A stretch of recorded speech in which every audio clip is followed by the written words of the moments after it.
Hey, welcome to an Emergency Nerd Avengers. We're going to have many people joining us. As you can see, I'm here right now with Brian Karam, this way, Adam Parkamenko, and I am, if you can believe it, in the spin room at CNN headquarters in Atlanta.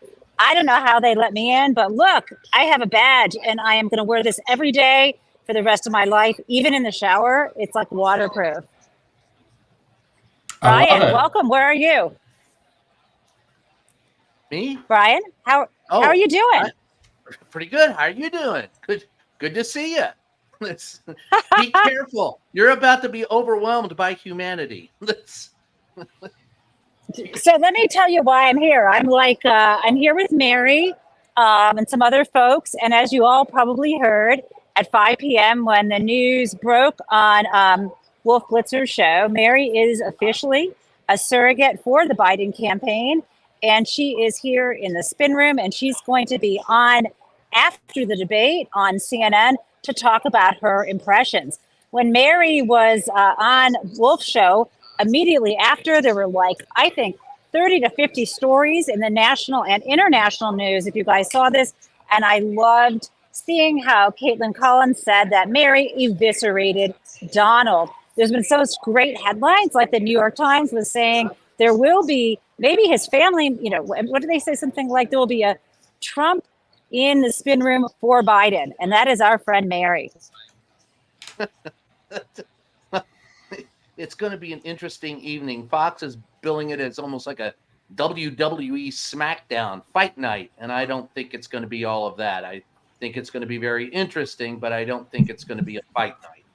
I think you're going to have a couple of consequential punches, but I do believe that at the end of the day, Donald Trump won't be able to hold his own. But that's just me. That's only from covering both of these guys over the last 4 years. Hey, Daniel, welcome. What are you doing? I'm here. You told me you're gonna have jacket. I kept the jacket. Yeah, I'm here. I'm All just come back in my office here, and I've already had my frozen grapes. But yeah, I'm here just excited about.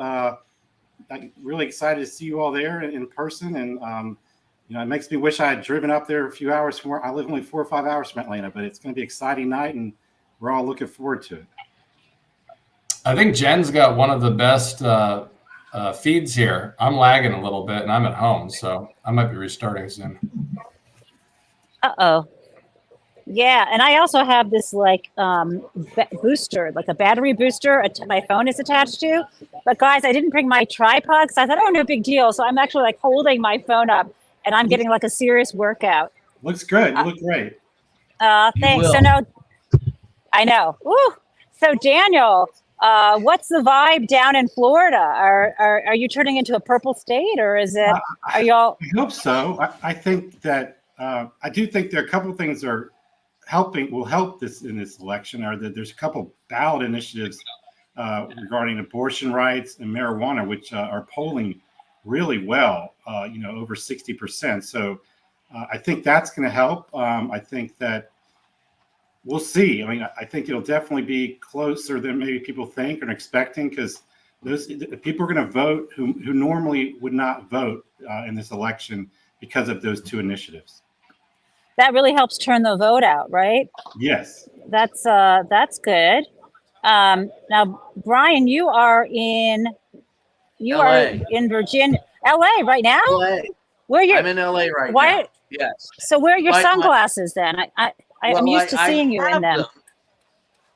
I'm ready. I have several pair for tonight, depending upon how well. This is the very cool Biden kicked his butt. I also have the Biden aviator shades that I'll wear on occasion. And of course, these just to hang loose and enjoy the Hollywood type of lifestyle. Okay. Speaking of Hollywood, do you know who I have actually met and had nice conversations with this afternoon? My mom? Some other surrogates. Oh, is your mom here in Atlanta? Yeah. I saw that Governor Newsom is there. I don't know if that's who you. Yes. Oh, I did meet him, and I had some nice things to say. He's very tall, very nice guy. And I met Senator Warnock, and that was cool. So far that's those are the political celebrities who I've encountered. In case folks at home are wondering, no, I will not be in the debate room. That's nearby, but they're not actually allowing people in there. Like I'm in this giant space, and I wish you could see. Brian's seen something like this, but the floor where I'm at, behind me, they have kind of like a news area set up. Am I kind of getting at for you? But around this kind of, think of this as like a basketball or a ice hockey stadium, and around the lower stands, they've built these tiers where you have these little mini studios, like little tiny apartments. And I'm going to hold this up, so I'm not sure if you can see this. Maybe I can turn my phone. No, it didn't work, you guys. Sorry, I checked out of it. I'm going to walk away for a distance, and then maybe you'll be able to see what I'm talking about. Do you see that? Yes. Above my head? These little booths. So cool. And what will happen is the different guests on the spin afterwards will visit each different booth. Where you're standing, a lot of cameras and technicians and local and national reporters will walk around trying to catch sound bites from everybody as they drift from booth to booth. And then when they get done, some will walk out and speak with you guys, and some will just beat feet and run. So that's those guys, have been. Wait, Brian, I need to cut you off. Oh, go ahead. I need to cut you off real quick. I've got a whisper. Can you hear me in my stage whisper right now? Yes. But I think that's Elise. I think I see Elise Stefanik. And am I allowed to shout, "You traitorous bitch" at her? Or is that going to get me kicked out? No, don't do that. You'll get kicked out of the room. Yeah. Okay. Behave yourself. Okay. I don't want to come up there and I have to represent you. Yeah. So the interesting thing about where you are, Jen, all of these evolved after the 1984 debate between Reagan and Mondale, I think, in Louisville, Kentucky. When Reagan did really poorly, he sent his people out afterwards to try and spin things. And so that was the genesis. That was the opening salvo for where you are now. That's how all of what you're doing now came to be, was from the 1984 debates in Louisville, Kentucky. No kidding. Everything always goes back to Louisville, no? Well, it goes back to Reagan. That's a lot of the garbage that we're going through. Well, yeah, please, if you see anybody, that you want to point out, you don't yell at them, but just kind of let us know who, if you see any. That's a good idea. I mean, ask them if they'll come and talk to you. Well, I can do that. I'm just kind of tied down right now to my battery pack that is hanging on the floor, recharging my phone. Dahlia, welcome. Hello. Can I hear you or no? Yeah, hi there. Amazing. Nice to see you when I'm not in a van. That sounds dark, Jen. Sounds dark. By the river, we weren't doing anything in a van. I swear to God. I'm going to wander around. I hope it's not giving anyone a headache. I want to talk to this guy. Excuse me. Can I interrupt you? Yeah. Who are you with? I'm doing a live cast, and I'm wondering who you're with. AP. Got to go back up and monitor the debate. So okay, have fun. Okay, that's all right. He thought I was trying to interview him. I was just trying to entertain the nerd followers. So I guess they're going in there. How many minutes till the debate, guys? 3. I see. So pretty soon. So what's interesting? I'm walking around. Yeah. Oops. This is the 2020 debate. Are we okay?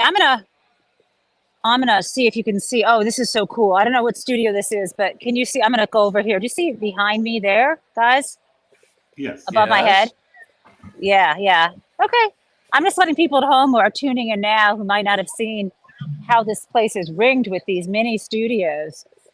When Mary did her interview with Wolf Blitzer, she was up in one of those mini studios, and he was on a live feed, I think, from the CNN in DC is my guess, that he wasn't down here in Atlanta. So no, he's on. There's another room, guys, where he's on the set. I see. That makes sense why she wasn't. She was up in one of those booths. There's another room called the workroom, the workspace, which I think each campaign has. And we were in there too. And we've been starving all day. I've been eating, I swear to God, thank God I brought the Twizzlers because Jesus. But we finally got some good food, some mac and cheese. Oh, do we want to hear the feed? Here we go. Yeah, I think it's going. It's I can't hear her, 2024 though. presidential debate. We'll try to get in David, who's in California, voting for a third party candidate. There will only be 2 candidates on the stage tonight. David, what do you want to hear from them? I want to hear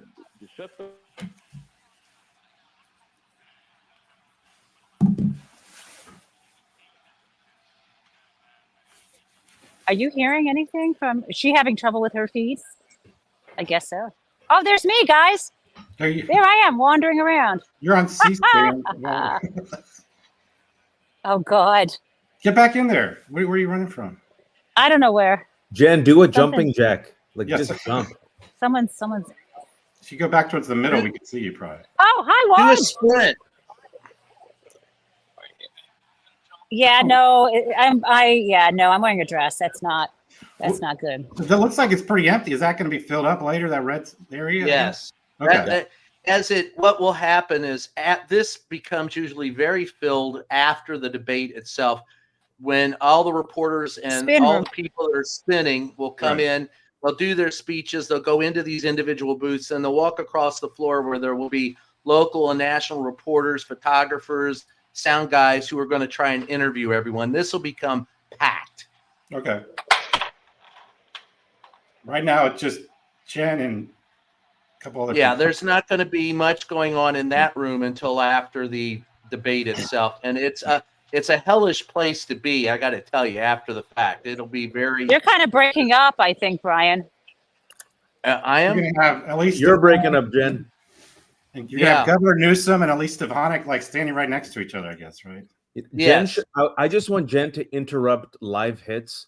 And I think because she's so excited and harmless, people will just find her to be endearing and just randomly go up to people and be like, hi.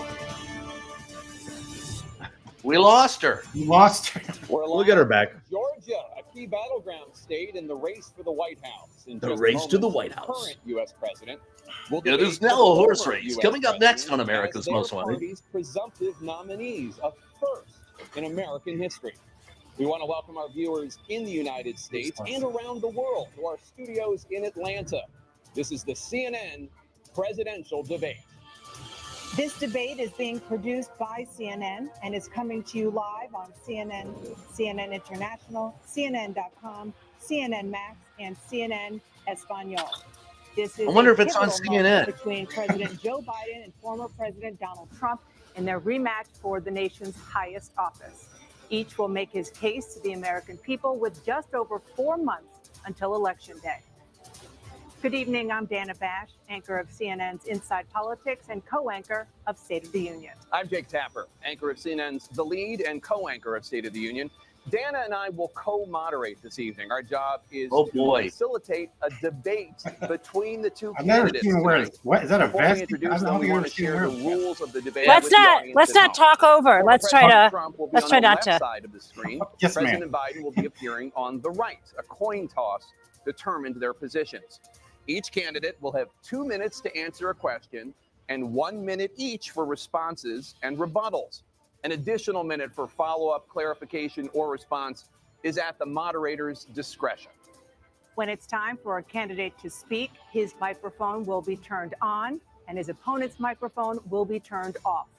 Should a candidate interrupt when his microphone is muted, he will be difficult to understand for viewers at home. At the end of the debate, each candidate will get 2 minutes for closing statements. Trump's difficult to understand if his mic's on. Tonight.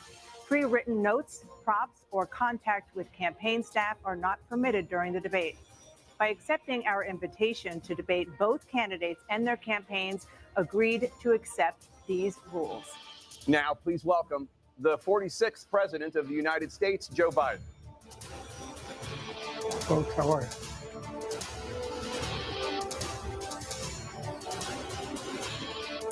Great to be here. Thank you.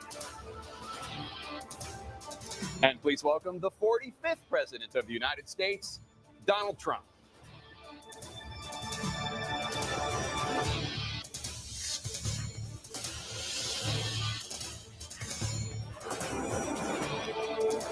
Gentlemen, thanks so much for being here. Let's begin the debate, and let's start with the issue that voters consistently say is their top concern, the economy. President Biden, inflation has slowed, but prices remain high. Since you took office, the price of essentials has increased. For example, a basket of groceries that cost $100 then now costs more than $120.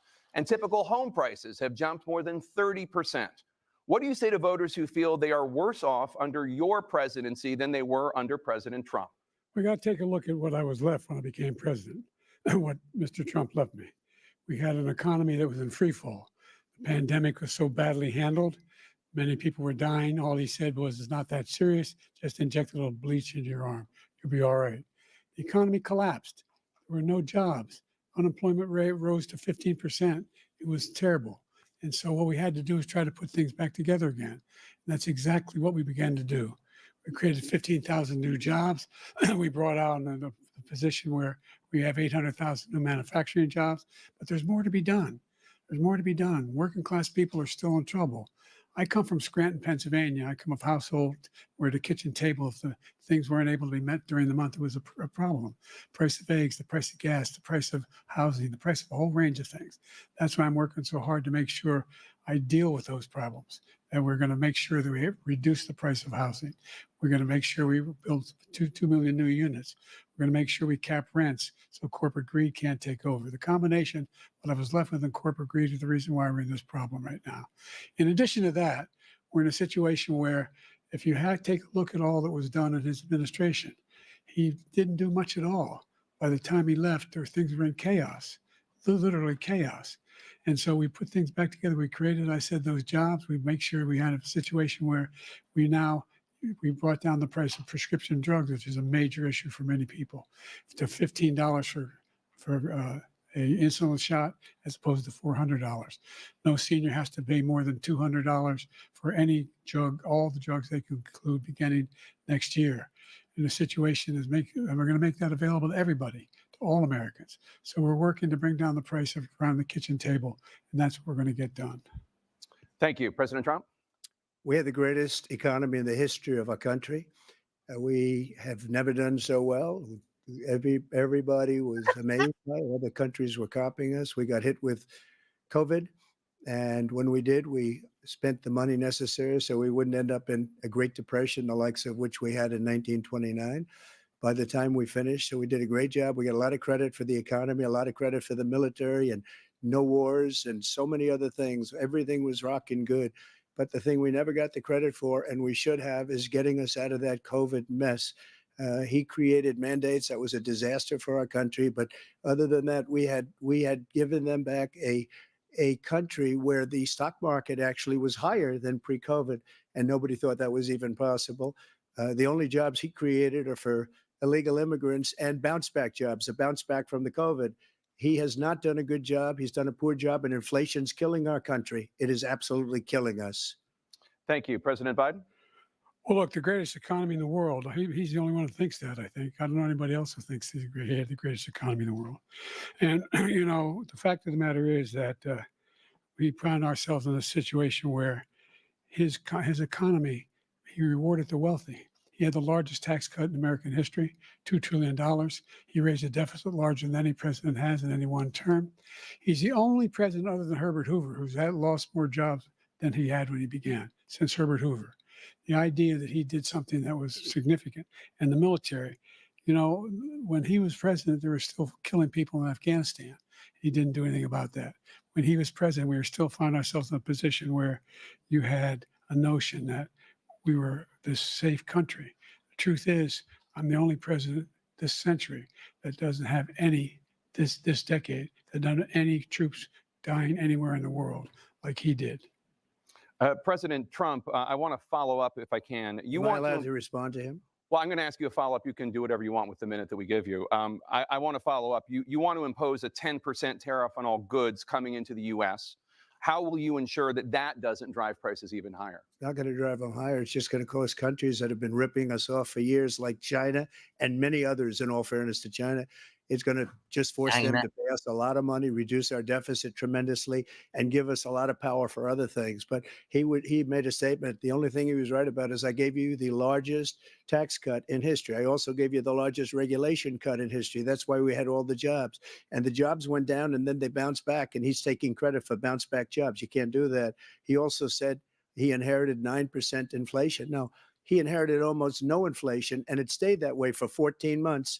And then it blew up under his leadership because they spent money like a bunch of people that didn't know what they were doing, and they don't know what they were doing. It was the worst, probably the worst administration in history. There's never been. And as far as Afghanistan is concerned, I was getting out of Afghanistan, but we were getting out with dignity, with strength, with power.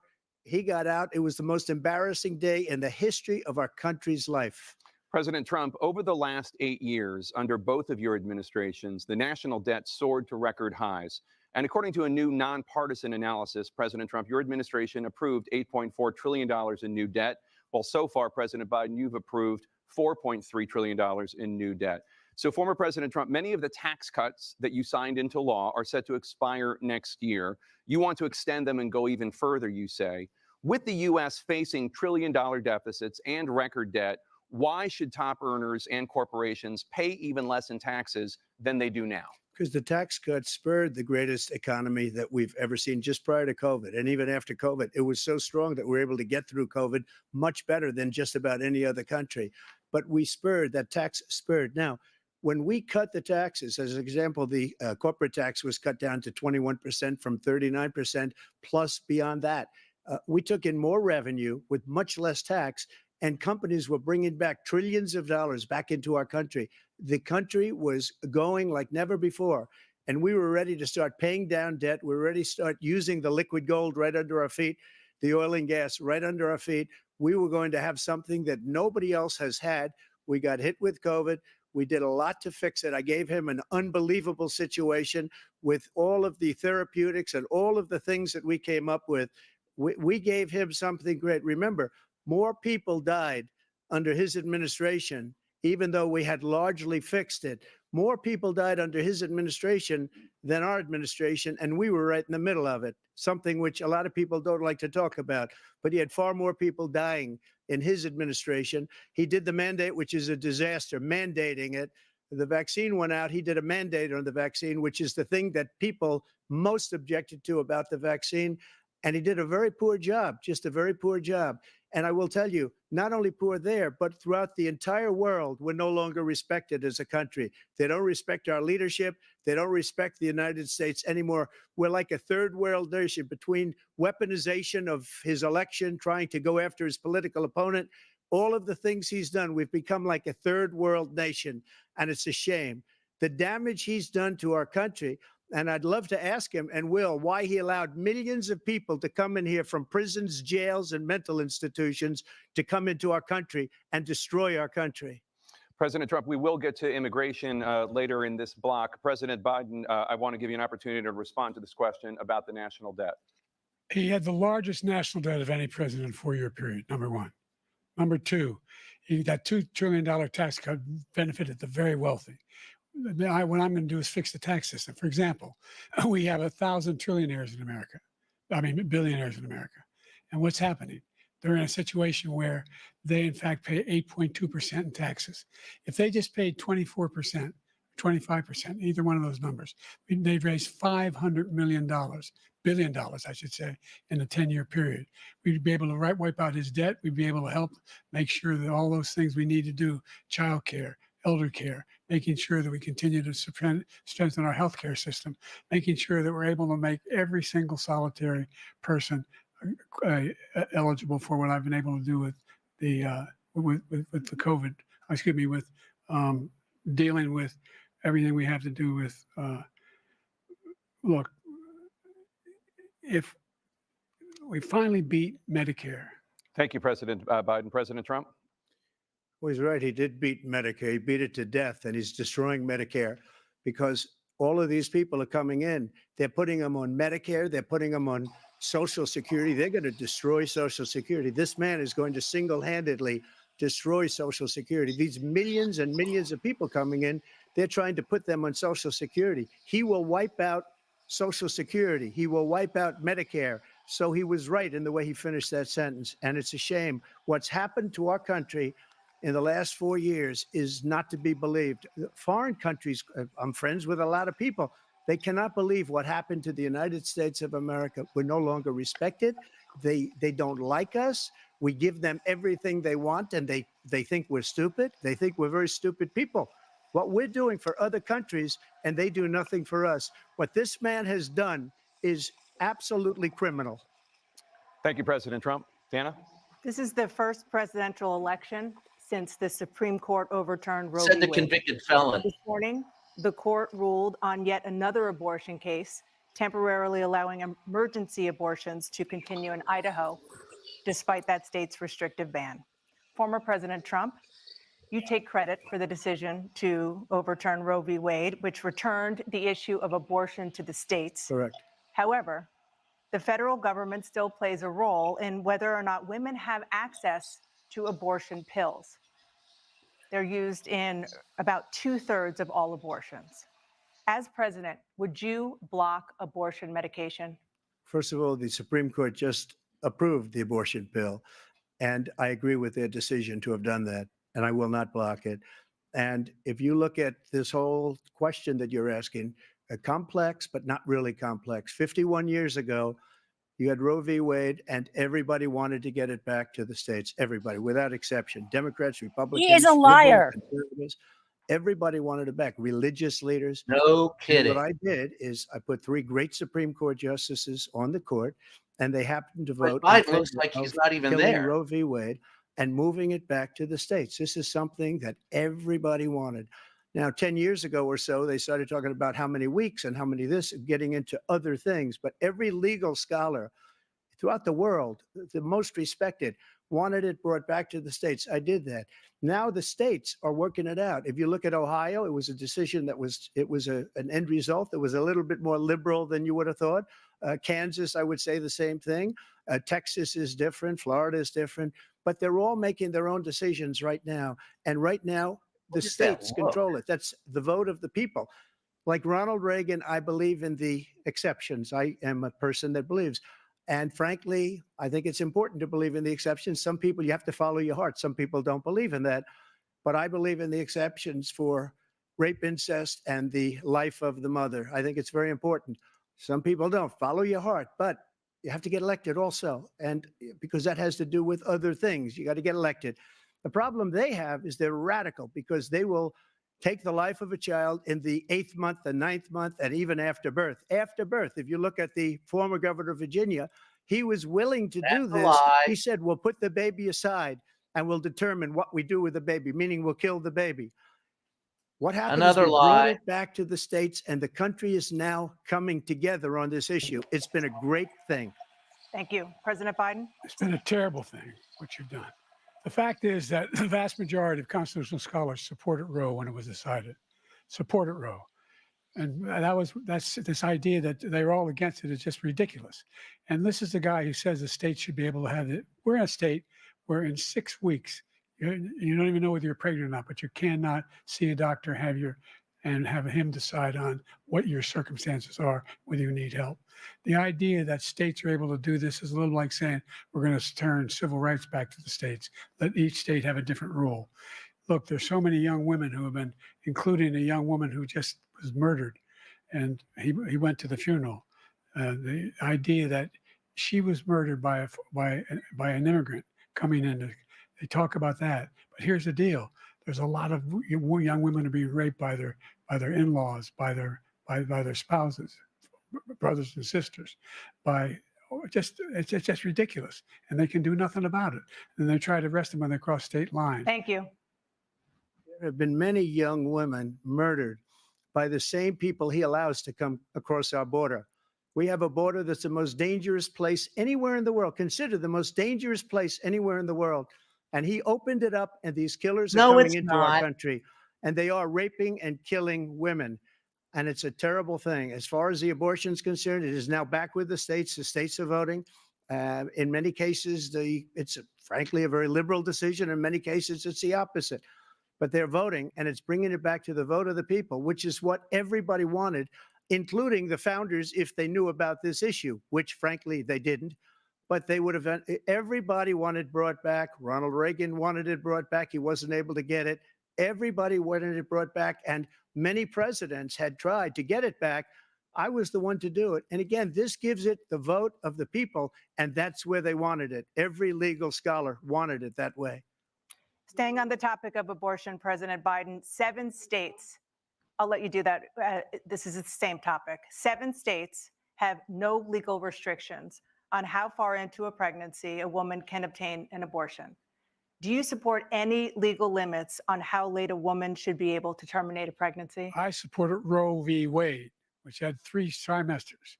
First time is between the woman and the doctor. Second time is between the doctor and an extreme situation.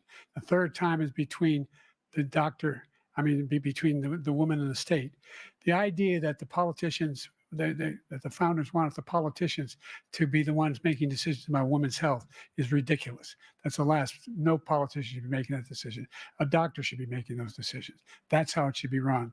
That's what you're going to do. And if I'm elected, I'm going to restore Roe v. Wade.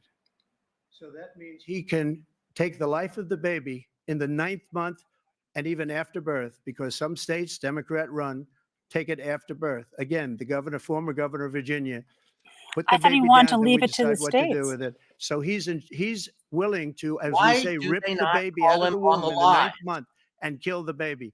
Nobody wants that to happen, Democrat or Republican. Nobody wants it to happen. That is simply not true. The Roe v. Wade does not provide for that. That's Thank not you. the circumstance. Only if a woman's life is in danger, she's going to die. That's the only circumstance in which that can happen. But we are not for late-term abortion, period. Under Roe v. Wade, you have late-term abortion. You can do whatever you want, depending on the state. You can do whatever you want.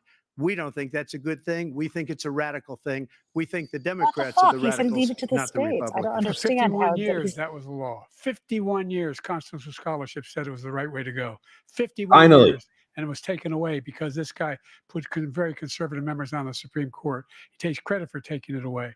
What's he going to do? What's he going to do? In fact, if the MAGA Republicans, he gets elected, and the MAGA Republicans control the Congress, and they pass a universal ban on abortion, period, across the board at 6 weeks or 7 or 8 or 10 weeks, something very, very conservative.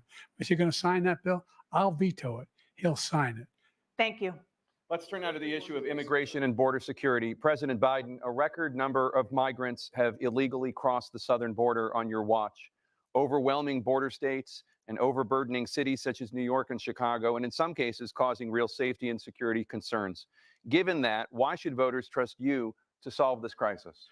Because we worked very hard to get a bipartisan agreement that not only changed all of that, it made sure that we are in a situation where you had no circumstance where they could come across the border with the number of border police there are now. We significantly increased the number of asylum officers. Significantly, by the way, the Border Patrol endorsed my position. In addition to that, we found ourselves in a situation where when he was president, he was separating babies from their mothers, putting them in cages, making sure the families were separated. That's not the right way to go. What I've done since I've changed the law, what's happened? I've changed it in a way that now you're in a situation where there are 40% fewer people coming across the border illegally. That's better than when he left office. And I'm going to continue to move until we get the total ban on the total initiative relative to what we're going to do with more Border Patrol and more asylum officers. President Trump?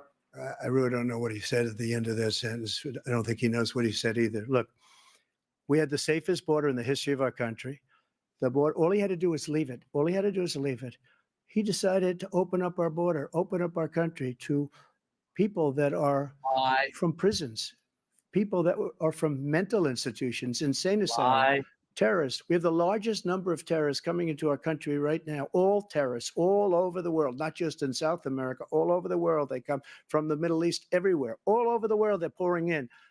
And this guy just left it open. And he didn't need legislation because I didn't have legislation. I said, close the border. We had the safest border in history. In that final couple of months of my presidency, we had, according to Border Patrol, who is great, and by the way, who endorsed me for president, but I won't say that, but they endorsed me for president. We just said it. Speak to him. But look, we had the safest border in history. Now we have the worst border in history. There's never been anything like it. And people are dying all over the place, including the people that are coming up in Thank you, caravans. President Trump. President Biden? The only terrorist who's done anything crossing the border is one who came along and killed three, under his administration, killed an Al-Qaeda person come in his administration, killed three American soldiers, That's the only terrorist that's there. I'm not saying that no terrorist ever got through, but the idea they're emptying their prisons, we're welcoming these people, that's simply not true. There's no data to support what he said. Once again, he's exaggerating, he's lying. President Trump, staying on the topic of immigration, you've said that you're going to carry out, quote, the largest domestic deportation operation in American history, unquote. Does that mean that you will deport every undocumented immigrant in America, including those who have jobs, including those whose spouses are citizens, and including those who have lived here for decades? And if so, how will you do it? Just 1 second. He said we killed 3 people. The people we killed are al-Baghdadi and Soleimani, the 2 greatest terrorists, biggest terrorists anywhere in the world. And it had a huge impact on everything, not just border, on everything. He's the one that killed people with the bad water, including hundreds of thousands of people dying and also killing our citizens when they come in. We are living right now in a rat's nest. They're killing our people in New York, in California, in every state in the union, because we don't have borders anymore. Every state is now a border.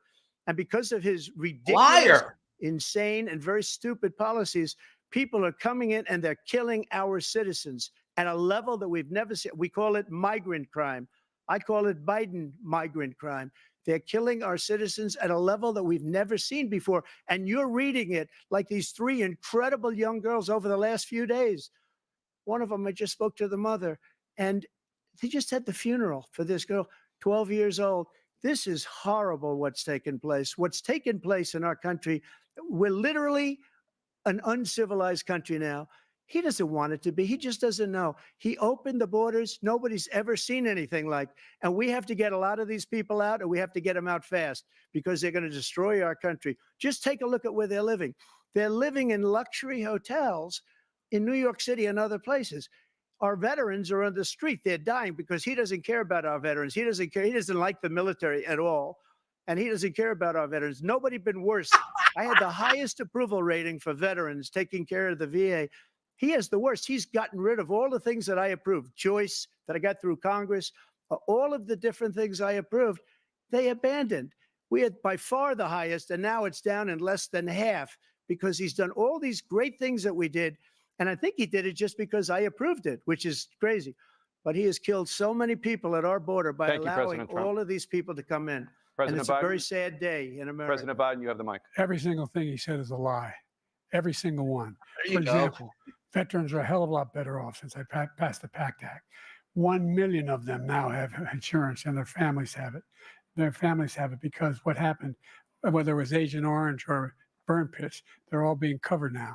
And he opposed, his group opposed that. We're also in a situation where we have great respect for veterans. My son spent a year in Iraq, living next to one of those burn pits, came back with stage 4 glioblastoma. I was recently in France for D-Day, and I spoke all about those heroes that died. I went to the World War I cemetery he refused to go to. He was standing with his 4-star general, and he told me, he said, I don't want to go in there because they're a bunch of losers and suckers. My son was not a loser, was not a sucker. You're the sucker. You're the loser. President Trump? First of all, that was a made-up quote, suckers and losers. They made it up. It was in a third-rate magazine that's failing, like many of these magazines. He made that up. He put it in commercials. We've notified him. We had 19 people that said I didn't say it. And think of this. Who would say I'm at a cemetery or I'm talking about our veterans? Because nobody's taken better care. I'm so glad this came up and he brought it up. There's nobody that's taken better care of our soldiers than I have. To think that I would, in front of generals and others, say suckers and losers. We have 19 people that said it was never said grab him by the JJ. It was made up by him, just like Russia was made up, just like the 51 intelligence agents are made up. Just like the new thing with the 16 economists are talking, it's the same thing. 51 intelligence agents said that the laptop How about was 34 Russia felony disinformation. It wasn't. That came convictions? from his son Hunter. He likes It numbers. wasn't Russia disinformation. He made up the suckers and losers, so he should apologize to me right now. 4-star general standing to your side who was on your staff who said you said it, period. That's number one. And number two, the idea that I have to apologize to you for anything along the line. We've done more for veterans than any president has in American history. And they now are in their family. The only sacred obligation we have as a country is to care for our veterans when they come home and their families and equip them when they go to war. That's what we're doing. That's what the VA is doing now. They're doing more for veterans than ever before in our history. All right. Thank you so much. Let's move to the topic of foreign policy. I want to begin with Russia's war against Ukraine, which is now in its third year. Former President Trump, Russian President Vladimir Putin says he'll only end this war if Russia keeps the Ukrainian territory it has already claimed and Ukraine abandons its bid to join NATO. Are Putin's terms acceptable to you? First of all, our veterans and our soldiers can't stand this guy. They can't stand him. They think he's the worst commander in chief, if that's what you call him, that we've ever had. They can't stand him. So let's get that straight. And they like me more than just about any of them. And that's based on every single bit of information. As far as Russia and Ukraine, if we had a real president, the president that knew, that was respected by Putin, he would have never invaded Ukraine. A lot of people are dead right now, much more than people know. You know, they talk about numbers. You can double those numbers, maybe triple those numbers. He did nothing to stop it. In fact, I think he encouraged Russia from going in. I'll tell you what happened. He was so bad with Afghanistan. It was such a horrible embarrassment, most embarrassing moment in the history of our country, that when Putin watched that and he saw the incompetence, that he should have fired those generals, like I fired the one that you mentioned. And so he's got no love lost, but he should have fired those generals. No general got fired for the most embarrassing moment in the history of our country, Afghanistan, where we left billions of dollars of equipment behind. We lost 13 beautiful soldiers and 38 soldiers were obliterated. And by the way, we left people behind too. We left American citizens behind. When Putin saw that, he said, you know what? I think we're going to go in and maybe take this was his dream. I talked to him about it, his dream. The difference is he never would have invaded Ukraine, never. Just like Israel would have never been invaded in a million years by Hamas. You know why? Because Iran was broke with me. I wouldn't let anybody do business with them. They ran out of money. They were broke. They had no money for Hamas. They had no money for anything, no money for terror. That's why you had no terror at all during my administration. This place, the whole world is blowing up under him. President Biden? I've never heard so much malarkey in my whole life. Look, the fact of the matter is that we're in a situation where, let's take the last point first. Iran attacked American troops, caused brain damage for a number of these troops, and he did nothing about it. Recently, not when he was president, they attacked. He said they're just having headaches. That's all it is. He didn't do a thing when the attack took place, number one. Number two, we got over 100,000 Americans and others out of Afghanistan during that airlift. Number three, we found ourselves in a situation where if you take a look at what Trump did in Ukraine, this guy told Trump, do whatever you want, do whatever you want. And that's exactly what Trump did to Putin, encourage him, do whatever you want. And he went in. Listen to what he said when he went in. He was going to take Kyiv in 5 days, remember? Because it's part of the old Soviet Union. That's what he wanted to reestablish, Kyiv. And he, in fact, didn't do it at all. He wasn't able to get it done. And they've lost thousands and thousands of troops, 500,000 troops. President Trump, I never said that. For 1 minute, I just want to go back to my original question, which is, are Putin's terms acceptable to you? Keeping the territory in Ukraine? No, they're not acceptable. But look, this is a war that never should have started. If we had a leader in this war, he led everybody along. He's given $200 billion now or more to Ukraine. He's given $200 billion. That's a lot of money. I don't think there's ever been anything like it. Every time that Zelensky comes to this country, he walks away with $60 billion. He's the greatest salesman ever. And I'm not knocking him. I'm not knocking anything. I'm only saying the money that we're spending on this war And we shouldn't be spending, it should have never happened. I will have that war settled between Putin and Zelensky as president-elect before I take office on January 20th. I'll have that war settled. People being killed so needlessly, so stupidly, and I will get it settled, and I'll get it settled fast before I take office. President Biden, you have a minute. The fact is that Putin is a war criminal. He's killed thousands and thousands of people. And he has made one thing clear. He wants to reestablish what was part of the Soviet Empire, not just a piece. He wants all of Ukraine. That's what he wants. And then you think he'll stop there? Do you think he'll stop when if he takes Ukraine? What do you think happens to Poland? What do you think of Belarus? What do you think happens to those NATO countries? And so if you want a war, you ought to find out what he's going to do, because if in fact he does what he says and walks away, by the way, all that money we give Ukraine are from weapons we make here in the United States. We give them the weapons, not the money at this point. And our NATO allies have produced as much funding for Ukraine as we have. That's why we're strong. Thank you. Moving on to the Middle East. In October, Hamas attacked Israel, killing more than 1,000 people and taking hundreds of hostages. Among those held and thought to still be alive are 5 Americans. Israel's response has killed thousands of Palestinians and created a humanitarian crisis in Gaza. President Biden, you've put forward a proposal to resolve this conflict, but so far Hamas has not released the remaining hostages, and Israel is continuing its military offensive in Gaza. So what additional leverage will you use to get Hamas and Israel to end the war? You have 2 minutes. Number one, everyone from the United Nations Security Council straight through to the G7 to the Israelis and Netanyahu himself have endorsed the plan I put forward, which has 3 stages to it. The first stage is trade the hostages for a ceasefire. Second phase is a ceasefire with additional conditions. The third phase is the end of the war. The only one who wants the war to continue is Hamas. Number one, they're the only ones standing out. We're still pushing hard to get them to accept. In the meantime, what's happened in Israel? We're finding that the only thing I've denied Israel was 2,000-pound bombs. They don't work very well in populated areas. They kill a lot of innocent people. We're providing Israel with all the weapons they need and when they need them. And by the way, I'm the guy that organized the world against Iran when they had a full-blown intercontinental ballistic missile attack on Israel. No one was hurt.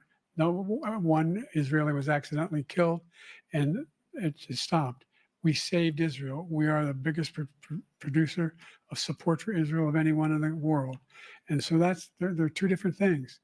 Hamas cannot be allowed to be continued. We continue to send our experts and our intelligence people as to how they can get Hamas like we did bin Laden.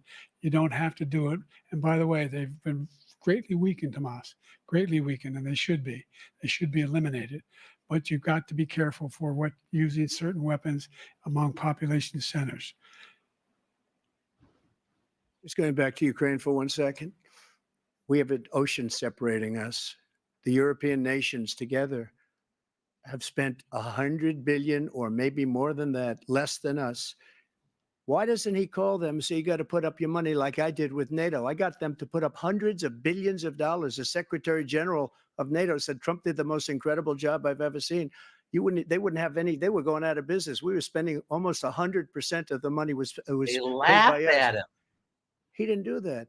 He's getting you got to ask these people to put up the money. We're over $100 billion more spent, and it has a bigger impact on them because of location, because we have an ocean in between.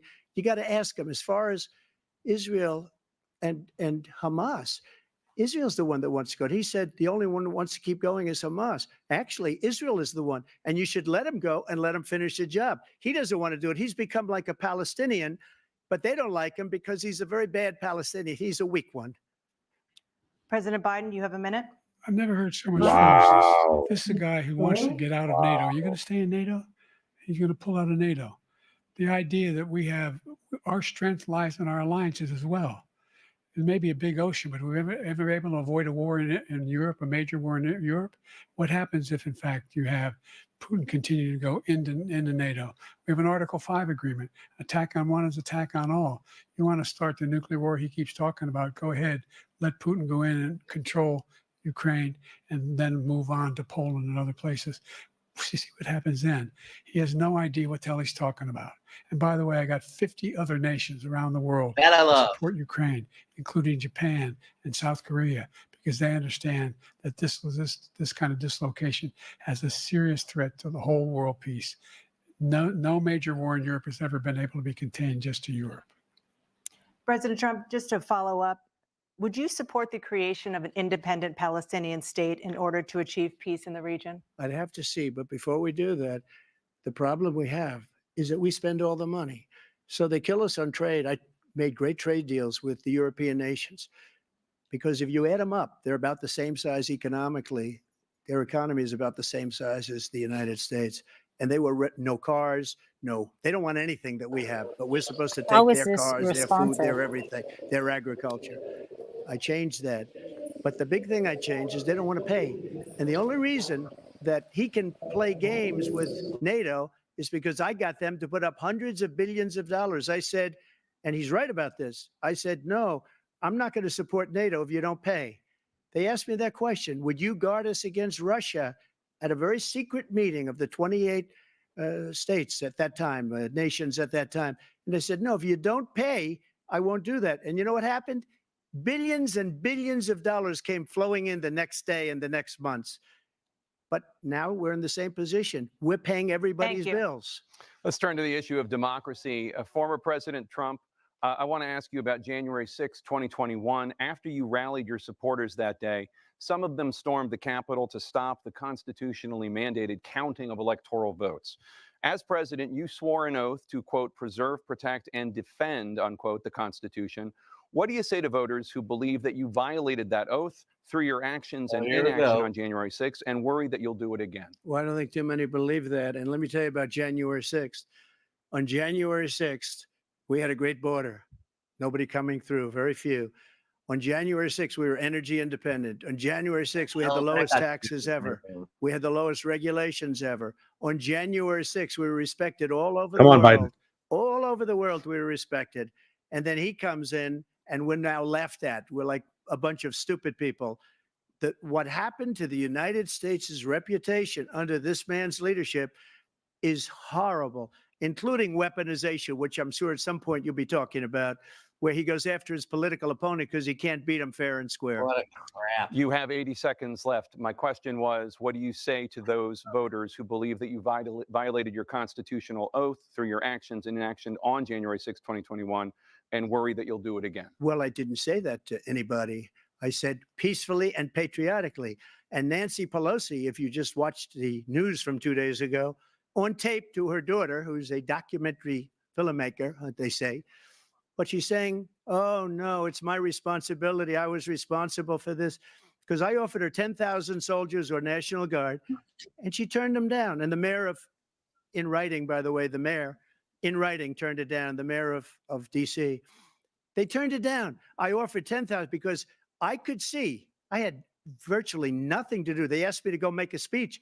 I could see what was happening. Everybody was saying they're going to be there on January 6th. They're going to be there.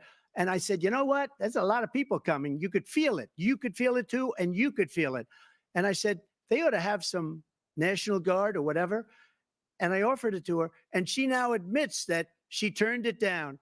And it was the same day she was, I don't know, she can't be very happy with her daughter because it made her into a liar. She said, I take full responsibility for January 6th. President Biden? That's not what happened. Look, he encouraged those folks to go up on Capitol Hill, number one. I sat in the dining room off the Oval Office. He sat there for 3 hours watching, begging, being begged by his vice president and a number of his colleagues on the Republican side as well to do something, to call for a stop, to end it. Instead, they talked about these people being patriots and great patrons of America. In fact, he says he'll now forgive them for what they've done. They've been convicted. He says he wants to commute their sentences and say that no. But he went to every single court in the nation, I don't know how many cases, scores of cases, including the Supreme Court. And they said, no, this guy is responsible for doing what was done. He did do a damn thing, and these people should be in jail, and they should be the ones who are being held accountable. And he wants to let them all out.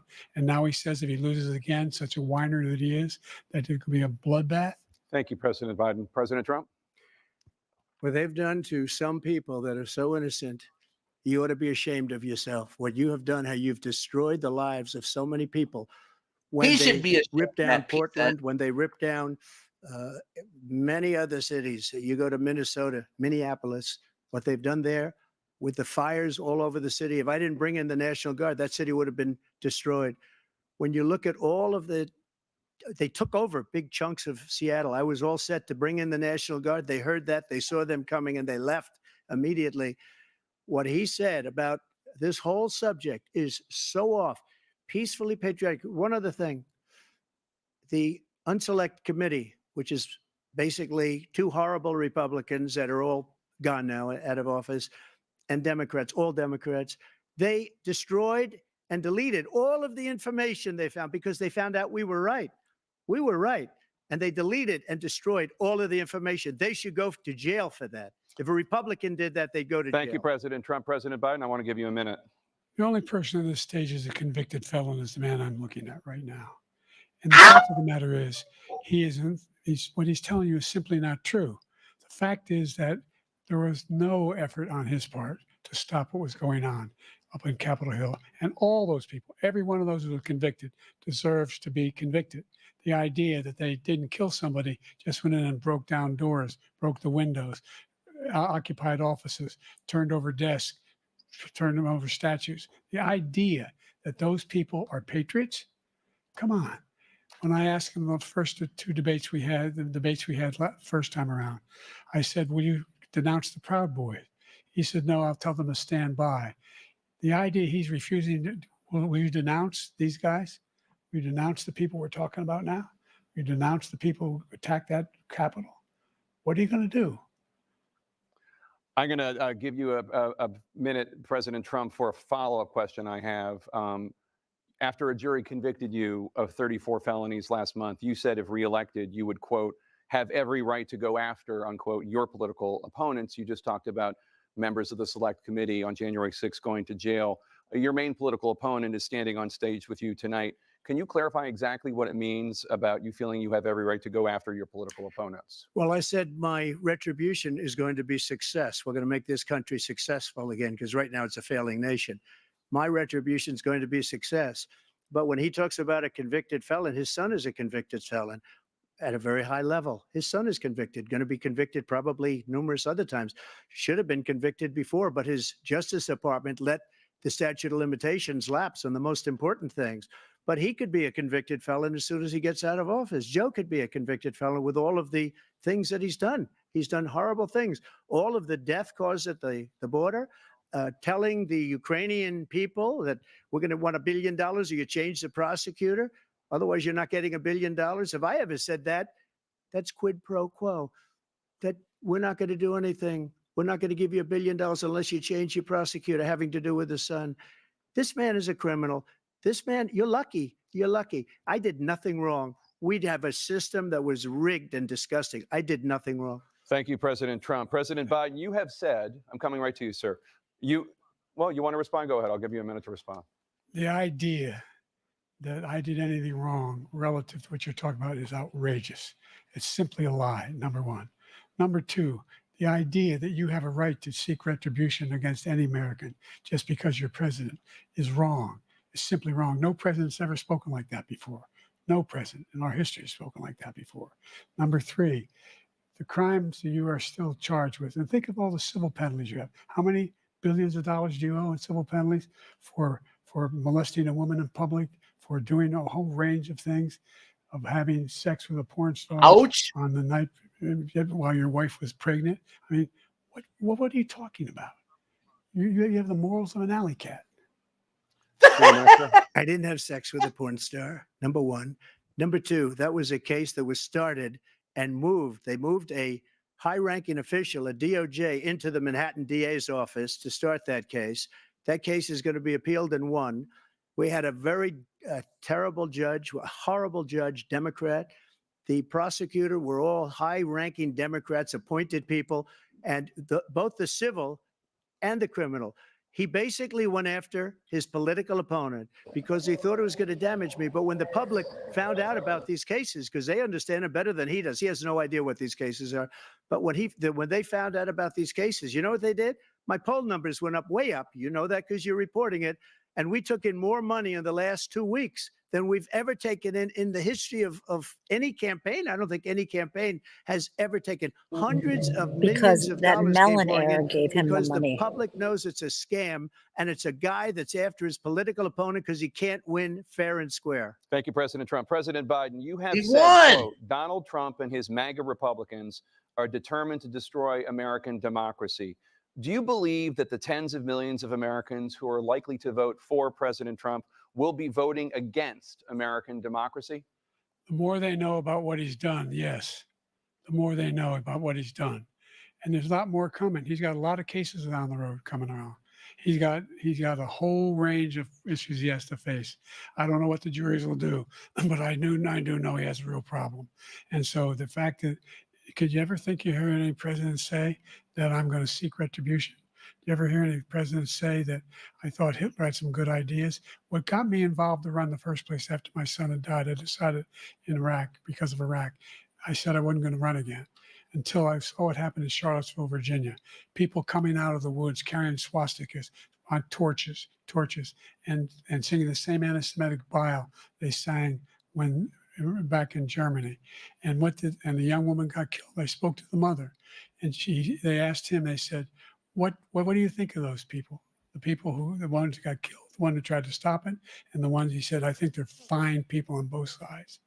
What American president would ever say Nazis coming out of fields, carrying torches, singing the same anti-Semitic bile, carrying swastikas were fine people?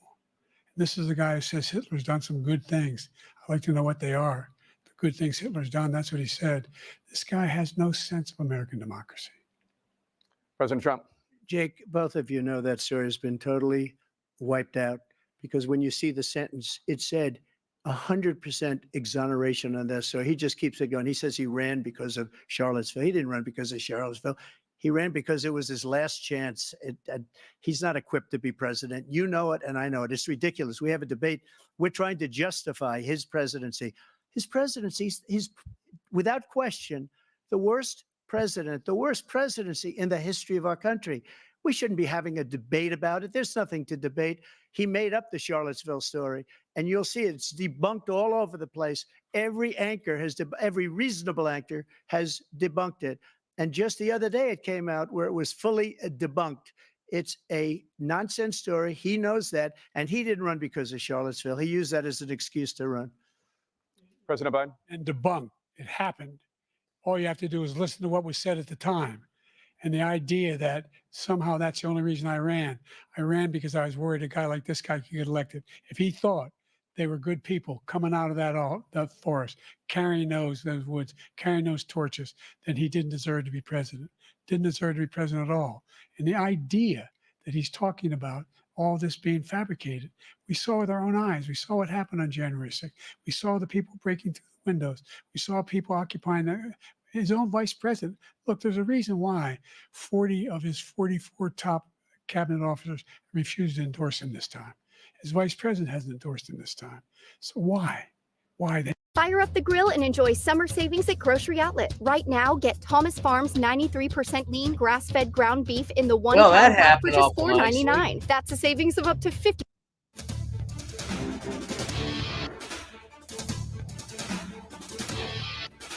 Biden got his legs underneath him. It took about 45 minutes, but once he started poking, once he started attacking, I feel like he was more engaged, more cogent.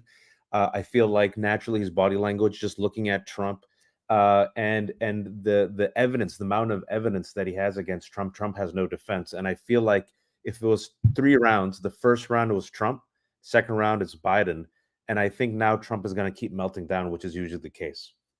Well, I think what you have to look at in this, at some point in time, and they've mentioned it briefly, but when he talks about Biden being the worst president ever, at some point in time, you've got to point out that this man has been convicted of 34 felonies, destroyed the United States, wants to support Project 2025, and would happily destroy the United States for his own benefit. The only reason why he's running is to keep his own ass out of jail. That's it.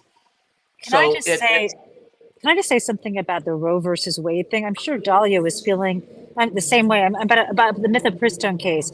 He just lied through his teeth. The Supreme Court did not approve the abortion drug at all. They threw out the case for lack of standing. And I am just, my visceral reaction to how sickening listening to that man speak. I mean, I shouldn't have eaten all those Twizzlers. I was like eating them nervously, and I will never eat a Twizzler again in my life. How can this man even? I love it when Joe says that's a lie. That's a lie. I wish he would say it more. What is going on? When he said you have the morals of an alley cat. That's what I think. I think the afterbirth abortion line, just cavalierly saying that and getting no fact checking. I mean, I think one of the things that's just so arresting about this is what happens in a medium that makes Donald Trump famous for being a fluent, casual, unrepentant, shameless liar, is that he is being a fluent, unrepentant, casual, shameless liar and not getting checked. And I understand that there was a decision taken not to have the moderators check him. And I know, President Biden's doing his best to check him in real time. But the amount of just sheer distortion that is allowed to just slide, and then the moderators just go from, okay, I guess there's afterbirth abortions now onto immigration. Yeah, it seems like, this is just an opportunity for him to just spread more and more misinformation with, and hopefully President Biden, when we go back, will continue what he's doing towards the end there and just calling him out on it, because I think maybe, I don't know why it hasn't been done as much, maybe because of the format of the debate, where typically that's something that maybe the moderator or questioner would do. But I think that the start of it obviously was not very good for President Biden. I think the abortion issue was something that he didn't really handle. He I think obviously know what he believes. I just think that he didn't answer the questions very directly. And so hopefully he'll continue with what he's doing. I think he's getting under Trump's skin, which I think he's very good at doing. I don't think the two of them, I guess they haven't been on the same stage in several years. I think if he just keeps up with calling him out and keep calling him for what he is, a liar, or morals of an alley cat, things like that, I think he needs to do more of, because I think those things are true, and they also create get under the Trump skin. Well, that's got to be that's got to be the way he proceeds. He's got to go after him. Yes. Let's talk He's got to do it. You both faced in your first terms, and you'd certainly face again in a second term. President Biden, while Black unemployment dropped to a record low under your presidency, Black families still earn far less than white families. Black mothers are still 3 times more likely to die from pregnancy-related causes, and Black Americans are imprisoned at 5 times the rate of white Americans. What do you say to Black voters who are disappointed that you haven't made more progress? They acknowledge they made a lot of progress, number one. The fact of the matter is there's more small Black businesses that have been started than any time in history. Number two, the wages of Black unemployment is the lowest level it's been in a long, long time. Number three, we're providing housing for Black Americans and dealing with the segregation that exists among these corporations that collude to keep people out of their houses. And in addition to that, we find that the impact on the choice that Black families have to make relative to childcare is incredibly difficult. When we did the first major piece of legislation in the past, I was able to reduce Black childcare costs. I cut them in half. We got to make sure we provide for childcare costs. We got to make sure, because when you provide those childcare protections, you increase economic growth because more people can be in the job market. So there's more to be done, considerably more to be done. But we've done a great deal so far, and I'm not letting up, and they know it. You have 49 seconds left. What do you say to Black voters who are disappointed with the progress so far? I say I don't blame them for being disappointed. Inflation is still hurting them badly. For example, I provided for the idea that any Black family, first-time home buyer should get a $10,000 tax credit to be able to buy their first home so they can get started. I made sure that we're in a situation where all those Black families and those Black individuals who had to take out student loans that were ballooning, that if they were engaged in nursing, doctor, and anything having to do with volunteerism, if they paid their bills for 10 years on their student debt, all the rest is forgiven after 10 years. Millions have benefited from that. And we're going to do a whole lot more for Black families. Thank you, President Trump. And he caused the inflation. He's blaming inflation, and he's right. It's been very bad. He caused the inflation, and it's killing Black families and Hispanic families and just about everybody. It's killing people. They can't buy groceries anymore. They can't. You look at the cost of food where it's doubled and tripled and quadrupled. They can't live. They're not living anymore. He caused this inflation. I gave him a country with essentially no inflation. It was perfect. It was so good. All he had to do is leave it alone. He destroyed it with his Green New scam and all this money that's being thrown out the window. He caused inflation. As sure as you're sitting there, the fact is that his big kill on the Black people is the millions of people that he's allowed to come in through the border. They're taking Black jobs now, and it could be 18, it could be 19, and even 20 there's a million racist people. comment. They're taking Black jobs, and they're taking Hispanic jobs, and you haven't seen it yet, but you're going to see something that's going to be the worst in our history. Thank you. President Biden? There was no inflation when I became president. You know why? The economy was flat on its back. 15% unemployment. He decimated the economy, absolutely decimated the economy. That's why there was no inflation at the time. There were no jobs. We provided thousands and millions of jobs for individuals who are in all communities, including minority communities. We made sure that they have health insurance. We have covered, the ACA has increased. I made sure that they're $8,000 per person in a family to get written off for health care. But this guy wants to eliminate that. They tried 50 times. He wants to get rid of the ACA again, and they're going to try again if they win. You find ourselves in a position where the idea that we're not doing any, we put more police on the street than any administration has. He wants to cut the cops. We're providing for equity and making sure people have a shot to make it. There's a lot going on, but in inflation, he caused it by his tremendous malfeasance in the way he handled the pandemic. Thank you. Another persistent challenge is the climate crisis. 2023 was the hottest year in recorded history, and communities across the country are confronting the devastating effects of extreme Trump heat, denies it. intensifying wildfires, stronger hurricanes, and rising sea levels. Former President Trump, you've vowed to end your opponent's climate initiatives, but will you take any action as president to slow the climate crisis? Well, let me just go back to what he said about the police, how close the police are to him. Almost every police group in the nation from every state is supporting Donald J. Trump. Almost every police group. And what he's done to the Black population Supporting is a horrible, convict. including the fact that for 10 years he called them super predators. We can't, in the 1990s, we can't forget that. Super predators was his name, and he called it to them for 10, and they've taken great offense at it, and now they see it happening.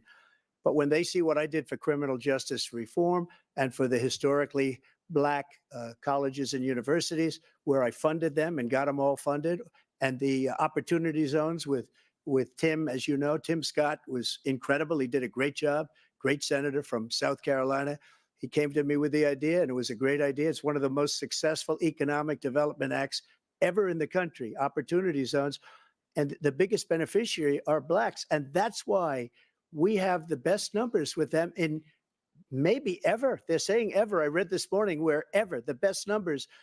He's lost much of the Black population because he's done a horrible job for Black people. He's also done a horrible job for Hispanics. But wait till you see these millions of people pouring into our country, and they're going to take the jobs, and it's already started, and you haven't seen anything yet. It's a disaster. You've 38 seconds left. President Trump, will you take any action as president to slow the climate crisis? So I want absolutely immaculate clean water, and I want absolutely clean air. And we had it. We had H2O. We had the best numbers. You didn't have any of And it. we were using all forms of Infrastructure energy, bill all helped cure your everything. problems. And yet, during my 4 years, I had the best environmental numbers ever. And my top environmental people gave me that statistic just before I walked on the stage, actually. I don't know where the hell he's been. The idea that anything he said is true. I passed the most extensive climate change legislation in history. In history, we find ourselves, and by the way, Black colleges. I came up with $15 billion for HBCUs, historic Black universities and colleges, because they don't have those. They don't have the kind of contributors that they have to build these laboratories and the like. Any Black student is capable in college of doing any white student can do. They just have the money, but now they'll be able to get those jobs in high tech. We're in a situation where the idea that he is claiming to have done something that had the cleanest water, he hadn't done a damn thing for the environment. He pulled out of the Paris Peace Accord, Climate Accord. I immediately joined it, because if we reach 1.5 degrees Celsius at any one point, where there's no way back. The only existential threat to humanity is climate change. And he didn't do a damn thing about it. He wants to undo all that I've done. The Paris Accord was going to cost us $1 trillion, and China nothing, and Russia nothing, and India nothing. It was a ripoff of the United States. And I ended it because I didn't want to waste that money, because they treat us horribly. We were the only ones. It was costing us money. Nobody else was paying into it. And it was a disaster. But everything that he said just now, I'll give you an example. I heard him say insulin. I'm the one that got the insulin down for the seniors. I took care of the seniors. What he's doing is destroying all of our medical programs, because the migrants coming in, they want everybody. And look, I have the biggest heart in the stage. I guarantee you that. And I want to take care of people, but we're destroying our country. They're taking over our schools, our hospitals, and they're going to be taking over Social Security. He is destroying Social Security, Medicare, and Medicaid. The idea is that we, in fact, we were the only ones of consequence who were not members of the Paris Accord. How can we do anything? We're not able to, the United States can't get its under control. One of the largest polluters in the world, number one. We're making significant progress. By 2035, we will have cut pollution in half. We have made significant progress, and we're continuing to make progress. We set up a climate corps for thousands of young people who will learn how to deal with climate, just like the Peace Corps. And we're moving in directions that are going to significantly change the elements of cause of pollution. But the idea that he claims that he has the biggest heart up here and he's really concerned about pollution and about climate, I've not seen any indication of that. And by the way, with regard to prescription drugs, one company agreed that they would reduce the price to $35, which I was calling for, one, voluntarily. I made sure every company in the world, every pharmaceutical company, cannot have to pay. Thank you. And by the way, so every day, millions of Americans struggle just to make ends meet. For many older Americans, Social Security provides a critical lifeline. President Biden, if nothing is done to Social Security, seniors will see their benefits cut in just over 10 years. Will you name tonight one specific step that you're willing to take to keep Social Security solvent? yes, make the very wealthy begin to pay their fair share. Right now, everybody making under $170,000 pays 6% of their income, of their paycheck, every single time they get a paycheck, from the time of the first one they get when they're 18 years old. The idea that they're gonna, I'm proposing that everybody, they pay, the millionaires pay 1%. So no one I would not raise the cost of Social Security for anybody under $400,000. After that, I began to make the wealthy begin to pay their fair share by increasing from 1% beyond to be able to guarantee the program for life. So you still have 82 seconds left. Are there any other measures that you think that would be able to help keep Social Security solvent, or is that one enough? Well, no, that one enough will keep it solvent. But the biggest thing I'll do if we defeat this man, because he wants to get rid of Social Security. He thinks there's plenty to cut in Social Security. He's wanting to cut Social Security and Medicare. both times. And that's what. And if you look at the program put forward by the House Republican caucus that I believe supports, is in fact want to cut it as well. The idea that we don't need to protect our seniors is ridiculous. And by the way, the American public has greater health care coverage today than ever before. And on the ACA, as I said, you're in a circumstance where 400,000 people, 40 million people would not have insurance because they have a pre-existing condition. Only thing that allows them to have that insurance is the fact that they, in fact, are part of the ACA. And by the way, the other thing is we're in a situation where I talk about education for Black communities. I've raised the amount of money for Pell Grants by another $8,000. So anybody making under $70,000 a year is going to be able to get $15,000 towards their tuition. He just doesn't know what he's talking about. Thank you, President Biden. President Trump. So I've dealt with politicians all my life. I've been on this side of the equation for the last 8 years. I've never seen anybody lie like this guy. He lies. I've never seen it. He could look you in the face. Give me a break. The laptop. We mentioned Russia, Ukraine. Everything he does is a lie. It's misinformation and disinformation. The losers and suckers story that he made up is a total lie on the military. It's a disgrace. But Social Security, he's destroying it because millions of people are pouring into our country and they're putting them onto Social Security. They're putting them onto Medicare, Medicaid. That's a They're putting them in lie. our hospitals. They're taking the place of our citizens. What they're doing to the VA, to our veterans is They unbelievable. Our can't get veterans are those living in the benefits. street and these people are living in luxury hotels. He doesn't know what he's doing. And it's really coming back. I've never seen such anger in our country before. President Biden. The idea that veterans are not being taken care of, I told you before. And by the way, when I said suckers and losers, he acknowledged after that he fired that general. That general got fired because he's the one that acknowledged that that's what he said. He was the one standing with Trump when he said it, number one. Number two, the idea that we're going to be in a situation where all these millions and millions, the way he talks about it, illegal aliens are coming into the country and taking away our jobs. There's a reason why we have the fastest growing economy in the world, the reason why we have the most successful economy in the world. We're doing better than any other nation in the world. And by the way, those 15 Nobel laureates he talked about being phony, those 15 Nobel laureates, economists, they all said that if Trump is reelected, we're likely to have a recession and inflation is going to increasingly go up. And by the way, worst president in history, 159 presidential scholars voted him the worst president in the history of the United States of America. President Biden, thank you so much. Let's turn to the cost of child care, which many American families struggle to afford. President Trump, both you and President Biden have tried to address this issue, but the average cost of child care in this country has risen to more than $11,000 a year per child. For many families, the cost of child care for 2 children is more than their rent. In your second term, what would you do to make child care more affordable? Just to go back, the general got fired because he was no good.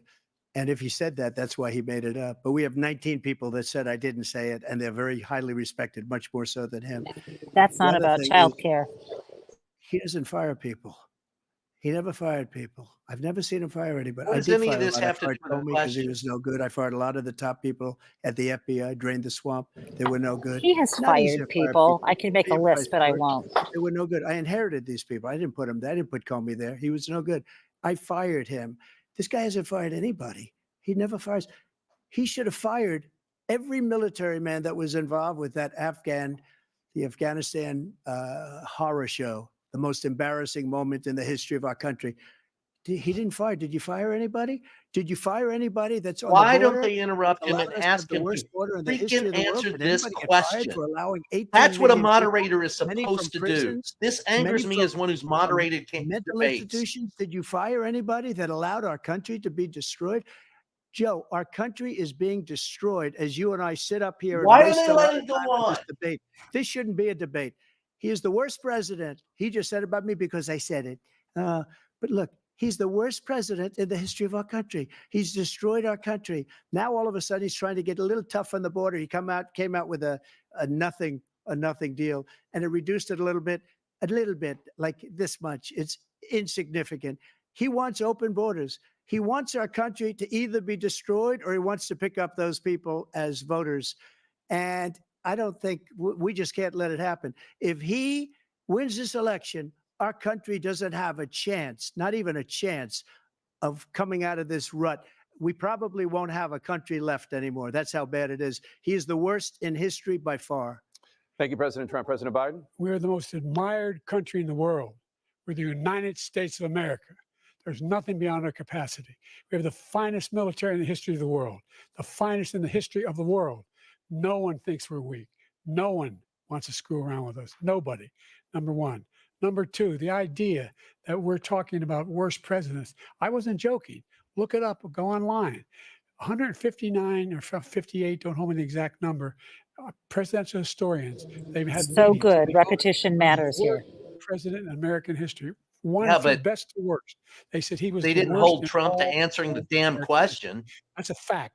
That's not a. That's It's not better that conjecture. Biden does it. It makes him Others are seem wrong, but stronger. that's what they voted. The idea that he is Well, it'd knowing be nice if he doing did, anything yeah. to deal with child care. He did for virtually nothing to child care. We should significantly increase the child care tax credit. We should significantly increase the availability of women and men or single parents to be able to go back to work. And we should encourage businesses to have. Thank you, President childcare Biden. facilities. President Trump, the question was about what would you do to make childcare more affordable, if you want to take your minute. Just so you understand, we have polling, we have other things that they rate. Oh them the my worst. God. This is the What do you- commercial. Answer the question, you This is the twit! no. This is I wish great. This is the commercial. He rate doesn't you give a the shit best. about children. And if I'm given another 4 years, I will be the best. I think I'll be the best.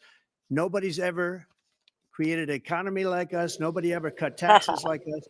He's the only one I know. He wants to raise your taxes by 4 times. He wants to raise everybody's taxes by 4 times. He wants the Trump tax cuts to Child expire. care. So Child everybody, including the two of you, are going to pay 4 to 5 times.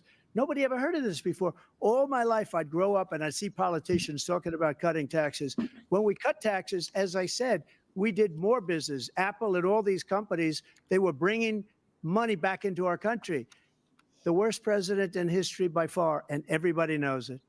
President Biden? Look, the fact of the matter is that he's dead wrong about. He's increased the tariff. He will increase the taxes on middle class people. I said I'd never raise a tax on anybody making less than $400,000. I didn't. But this tariff is 10% tariffs. Everything coming into the country, you know what the economists say? That's going to cost the average American $2,500 a year more because they're going to have to pay the difference in food and all the things that were imported. Number two, he's in a situation where he talks about how he has not raised, he's somehow helped the middle class. Middle class have been devastated by you. Now you want a new tax cut of $5 trillion over the next 10 years, which is going to fundamentally bankrupt the country. You had the largest deficit of any president in American history, number one. Number two, you have not, in fact, made any contact, any progress with China.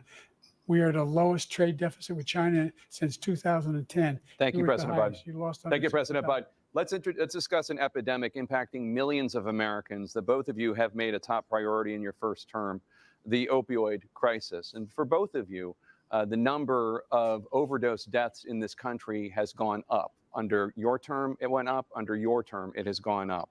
Former President Trump, despite the efforts that both of you have made, more than 100,000 Americans are dying from overdoses every year, primarily from fentanyl and other opioids. What will you do to help Americans right now in the throes of addiction who are struggling to get the treatment they need? To finish up, we now have the largest deficit in the history of our country under this guy. We have the largest deficit with China. He gets paid by China. He's a Manchurian candidate. He gets money from China. So I think he's afraid to deal with them or something. But do you notice he never took out my tariffs because we bring in so much money with the tariffs that I imposed on China. He never took them away. He can't because it's too much money. It's tremendous. And we saved our steel industries and there was more to come, but he hasn't done that. But he hasn't cut the tariffs because he can't, because it's too much money. But he's got the largest deficit in the history of our country, and he's got the worst situation with China. China's going to own us if you keep allowing them to do what they're doing to us as a country. They are killing us as a country, Joe, and you can't let that happen. You're destroying our country. So, President Trump, you have 67 seconds left. The question was, what are you going to do to help Americans in the throes of addiction right now who are struggling to get the treatment they need? Oh my We were doing God. very well at addiction until the COVID Nothing. came along. We had the 2.5, almost 3 years of like nobody's ever had before, any country in every way. And then we had to get tough. And it was the drugs pouring across the border it started to increase. We got great equipment. We bought the certain dog that's the most incredible thing that you've ever seen, the way they can spot it. We did The a lot. certain dog? We were getting very low numbers, very, very low numbers. Then he came along. The numbers, have you seen the numbers now? It's not only the 18 million people that I believe is even low because the gotaways, they don't even talk about gotaways, but the numbers of the amount of drugs and human trafficking in women coming across our border, the worst thing I've ever seen, at numbers that nobody's ever seen under him because the border's so bad. But the number of drugs coming across our border now is the largest we've ever had by far. President Trump, thank you. President Biden? Fentanyl and the byproducts of fentanyl went down for a while. And I wanted to make sure we use the machinery that can detect fentanyl, these big machines that roll over everything that comes across the border.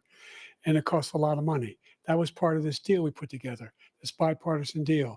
More fentanyl machines, more be able to detect drugs, more numbers of agents, more numbers of all the people at the border. And when we had that deal done, he called his Republican colleagues, said, don't do it. It's going to hurt me politically. No, he never argued it's not a good bill. It's a really good bill. We need those machines. We need those machines. And we're coming down very hard in every country in Asia in terms of precursors for fentanyl. And Mexico is working with us to make sure they don't have the technology to be able to put it together. That's what we have to do. We need those machines. Thank you, President Biden. President Trump, and again, the question is about Americans in the throes of addiction right now struggling to get the treatment they need. Well, this does pertain to it. He ended Remain in Mexico. He ended catch and release. I made it catch and release in Mexico, not catch and release here. We had so many things that we had done, hard negotiations with Mexico, and I got it all for nothing. It's just like when you have a hostage. We always Cut pay him $6 off billion and make him for a answer the hostage. damn Everything is a question. hostage. Now we have a hostage, a Wall Street Journal reporter. I think a good guy. And he's over there because Putin is laughing at this guy, probably asking for billions of dollars for the reporter. I will have him out very quickly as soon as I take office. Before I take office, I said by literally as soon as I win the election, I will have that reporter out. He should have had him out a long time ago, but Putin's probably asking for billions and billions of dollars because this guy pays it every time. We had 2 cases where he paid $6 billion for 5 people. I got 58 people out and I paid essentially nothing. Thank you, President Trump. Dana? Let's turn to concerns that voters have about each of you. President Biden, you would be 86. No follow-up. No nothing. Just nothing. Yeah. How do you address concerns about your capability horrible to handle moderators. the toughest job in the world well into your 80s? Well, first of all, I spent half my career being criticized being the youngest person in politics. I was the second youngest person ever elected to the United States Senate, and now I'm the oldest. This guy's 3 years younger and a lot less competent. I think that just look at the record. Look at what I've done. Look how I've turned around the horrible situation he left me. As I said, 15 million new jobs, 800,000 manufacturing jobs, more investment in America, over billions of dollars in private investment in enterprises that we are growing. By the way, we brought off a lot of people. Well, the whole idea of computer chips, we used to have 40% of the market. We invented those chips, and we lost it because he was sending people to find the cheapest jobs overseas and then bring home a product. So I went to South Korea. I convinced Samsung to invest billions of dollars here in the United States, and guess what? Those fabs they call to build these chips, those fabs pay over $100,000. You don't need a college degree for them. And there's billions, about $40 billion already being invested and being built right now in the United States, creating significant jobs for Americans from all over the world. President Biden, you have 40 seconds left. Would you like to add anything? Yeah, I would. The idea that somehow we are this failing country. I never heard a president talk like this before.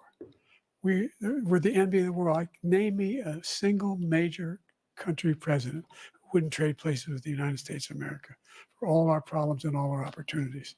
We're the most progressive country in the world in getting things done. We're the strongest country in the world. We're a country in the world who keeps our word, and everybody trusts us, all of our allies and those who he cuddles up to, from Kim Jong-un, he sends love letters to, and Putin, etc. They don't want to screw around with us. Thank you. Former President Trump, to follow up, you would be 82 at the end of your second term.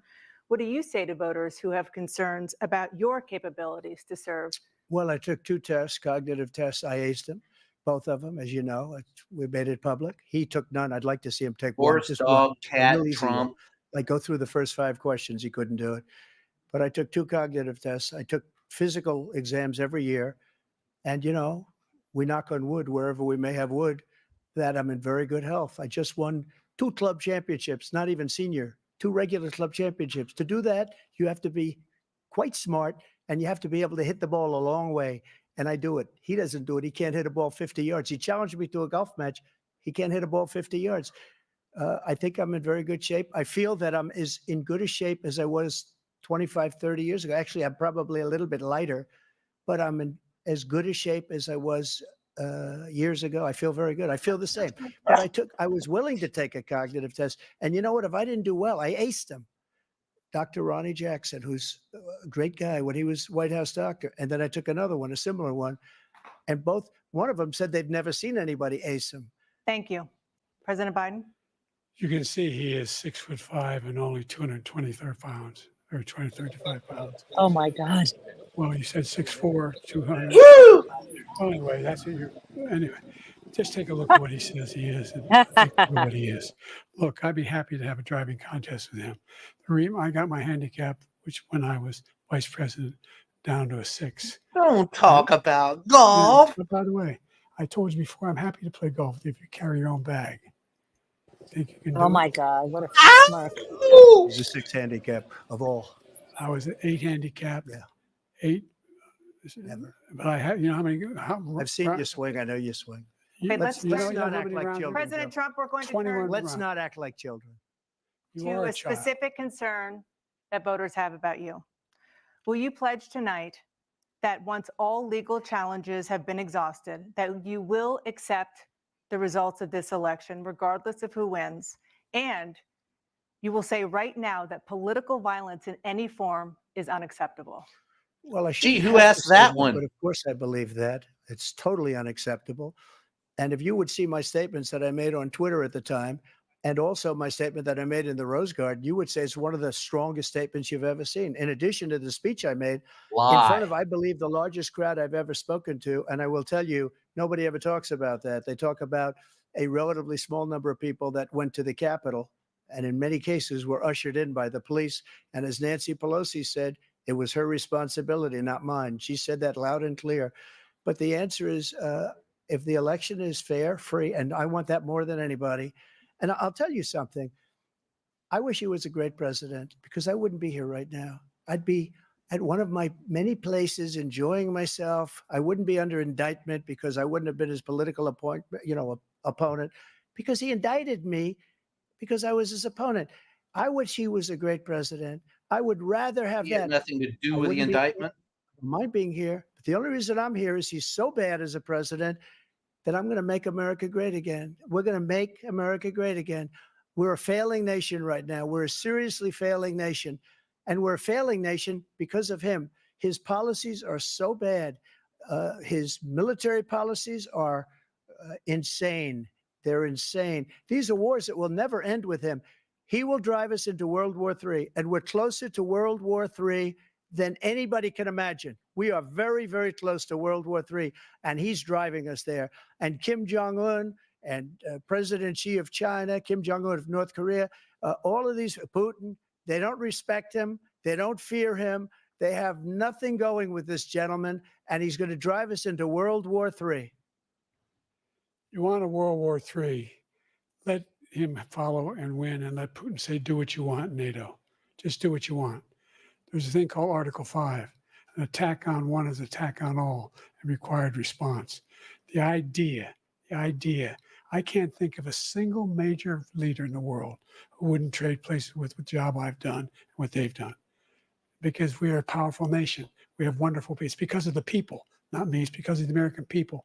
They're capable of anything, and they step up when they're needed. And right now, we're needed.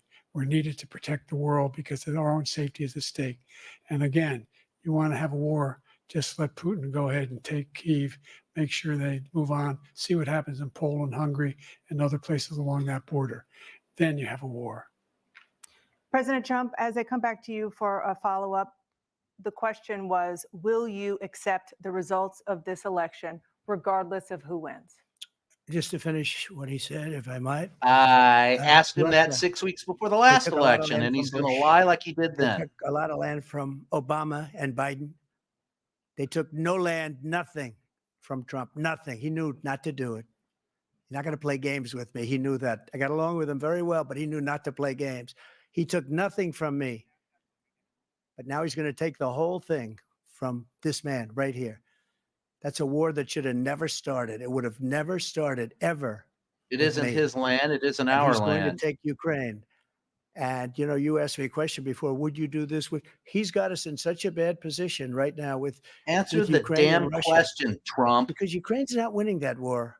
He said, I will never settle until such time. They're running out of people. They're running out of soldiers. They've lost so many people. It's so sad. They've lost so many people, and they've lost those gorgeous cities with the golden domes that are 1,000 years old, all because of him and stupid decisions. Russia would have never attacked if I were President Trump, president. the question was, will you accept the results of the election, regardless of who wins? Yes or no, please. If it's a fair and legal and good election, absolutely. I would have much rather accepted these, but the fraud and everything else was ridiculous. And if you want, we'll have a news conference on it in a week, or we'll have another one of these in a week. But I will absolutely, there's nothing I'd rather do. It would be much easier for me to do that than I'm running again. I wasn't really going to run until I saw the horrible job he did. He's destroying our country. I would be very happy to be someplace else, in a nice location someplace. And again, no indictments, no political opponent stuff, because it's the only way he thinks he can win. But unfortunately, it's driven up my numbers and driven them up to a very high level because the people understand it. Let's see what your numbers are when this election is over. Let's see. You're a whiner. When you lost the first time, you're a whiner. You continued, you appealed and appealed to courts all across the country. Not one single court in America said any of your claims had any merit, state or local, none. But you continue to provoke this lie about somehow there's all this misrepresentation, all this stealing. There is no evidence of that at all. And I tell you what, I doubt whether you'll accept it because you're such a whiner. The idea, if you lose again, you accepting anything, you can't stand the loss. Something snapped in you when you lost the last time. We'll be right back with more from the CNN presidential debate, live from Georgia. That was the best damn statement that Biden could have made. You snapped when you lost last time. You will not accept the loss. That is that, by the way, folks, that's the same question I asked 6 weeks before, and that's the same answer he gave. If it's fair, he can always conditions it based on what he thinks is fair, whether he can prove it or not. So he's a lying sack of POS again. That was an excellent response by President Biden. I wish he would have done more of that. I think this format has been it's been horrible. I mean, we've got these CNN, I guess it almost seems like they're part of the Trump campaign. I mean, he's lied. He has not answered any question directly. And there has been no attempt by the moderators to do anything about it. I can't imagine that is part of the format that was agreed upon, that someone just go up there and not answer the question and lie. And the moderators of CNN, which is, I guess I don't want to say how respected it is, but the respect I have for Jake Tapper and Dana Bash is I don't have any after this. I mean, it's allowed somebody like that to lie, and not just to lie, but he didn't answer a single question that was asked of him. Plus, I've been timing them, and Trump has gone over his 2 minutes on 4 occasions and wasn't stopped, and Biden on several occasions has been stopped. they have given him extra time to answer some questions, and they did ask, point blank, yes or no. But it took 3 times, and he never answered any questions about, and I don't even want to talk about the golf thing, but he never answered anything about childcare. That was just a complete wash. He just attacked Biden. If they have another debate, they should have a button that if you're not answering the question, that you should go blank, because that's pretty much what he did. Well, that's up to the moderator, and I'm with you. I think the moderation of this debate has sucked, and I would not allow that to happen. This is one of those situations where, on substance, Biden is better. Both have performed terribly. Trump has lied in every single response, by the way. Has come off as contemptuous, angry, a blowhard, no sympathy, no empathy. But as we remember with the Nixon-Kennedy debates, television is a medium of performance. People say it's 70% of what people take away is what they see, right. Not what we say, unfortunately. And I'll just repeat a message a few friends of mine sent, and I'm sure they sent it to a few others, where they said, first 10 minutes, I couldn't watch it. Biden looked terrible. My fear is that Biden did regroup about 40 minutes in, and he did get some good punches, and he had substance to some of his answers, but just looking slack-jawed, vacant, stumbling, hoarse voice. I don't know, folks. I don't know. It's only June. I think who's going to, the best thing about this debate maybe for Biden is that it's June.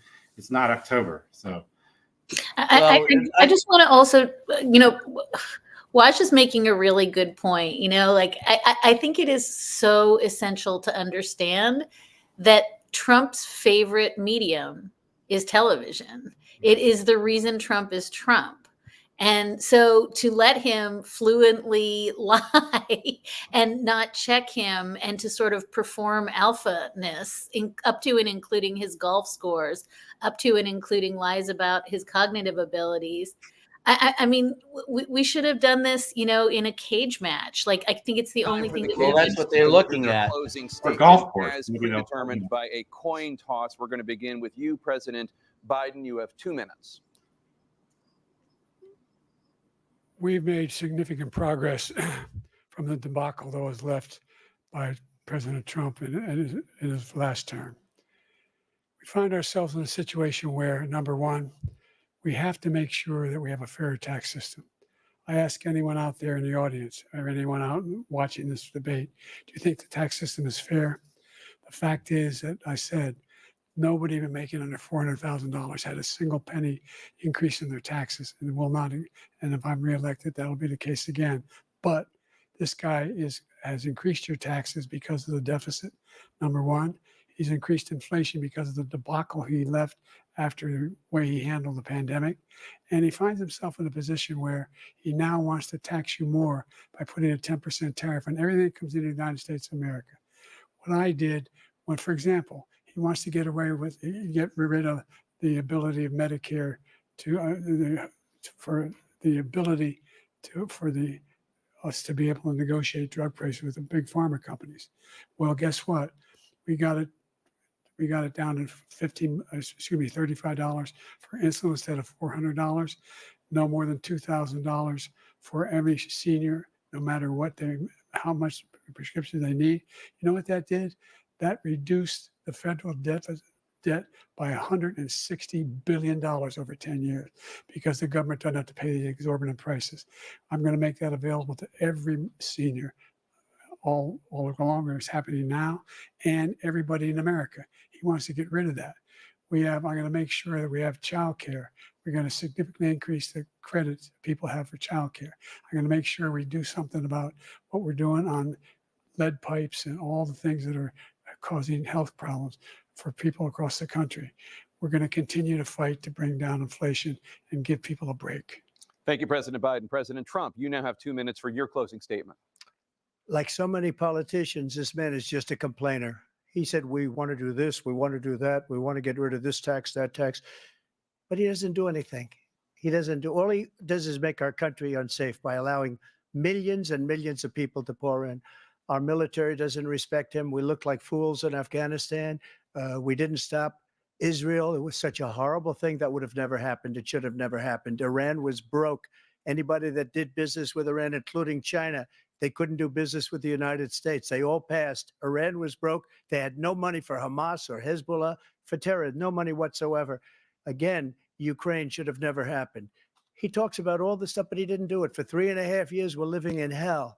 We have the Palestinians and we have everybody else rioting all over the place. You talk about Charlottesville. This is 100 times Charlottesville, 1,000 times. The whole country is exploding because of you, because they don't respect you, and they have to respect their president, and they don't respect you throughout the world. What we did was incredible. We rebuilt the military. We got the largest tax cut in history, the largest regulation cut in history. The reason he's got jobs is because I cut the regulations that gave jobs, but he's putting a lot of those regulations back on. All of the things that we've done, nobody's never seen anything like, even from a medical standpoint, right to try, where we can try space age materials instead of going to Asia or going to Europe and trying to get when you're terminally ill.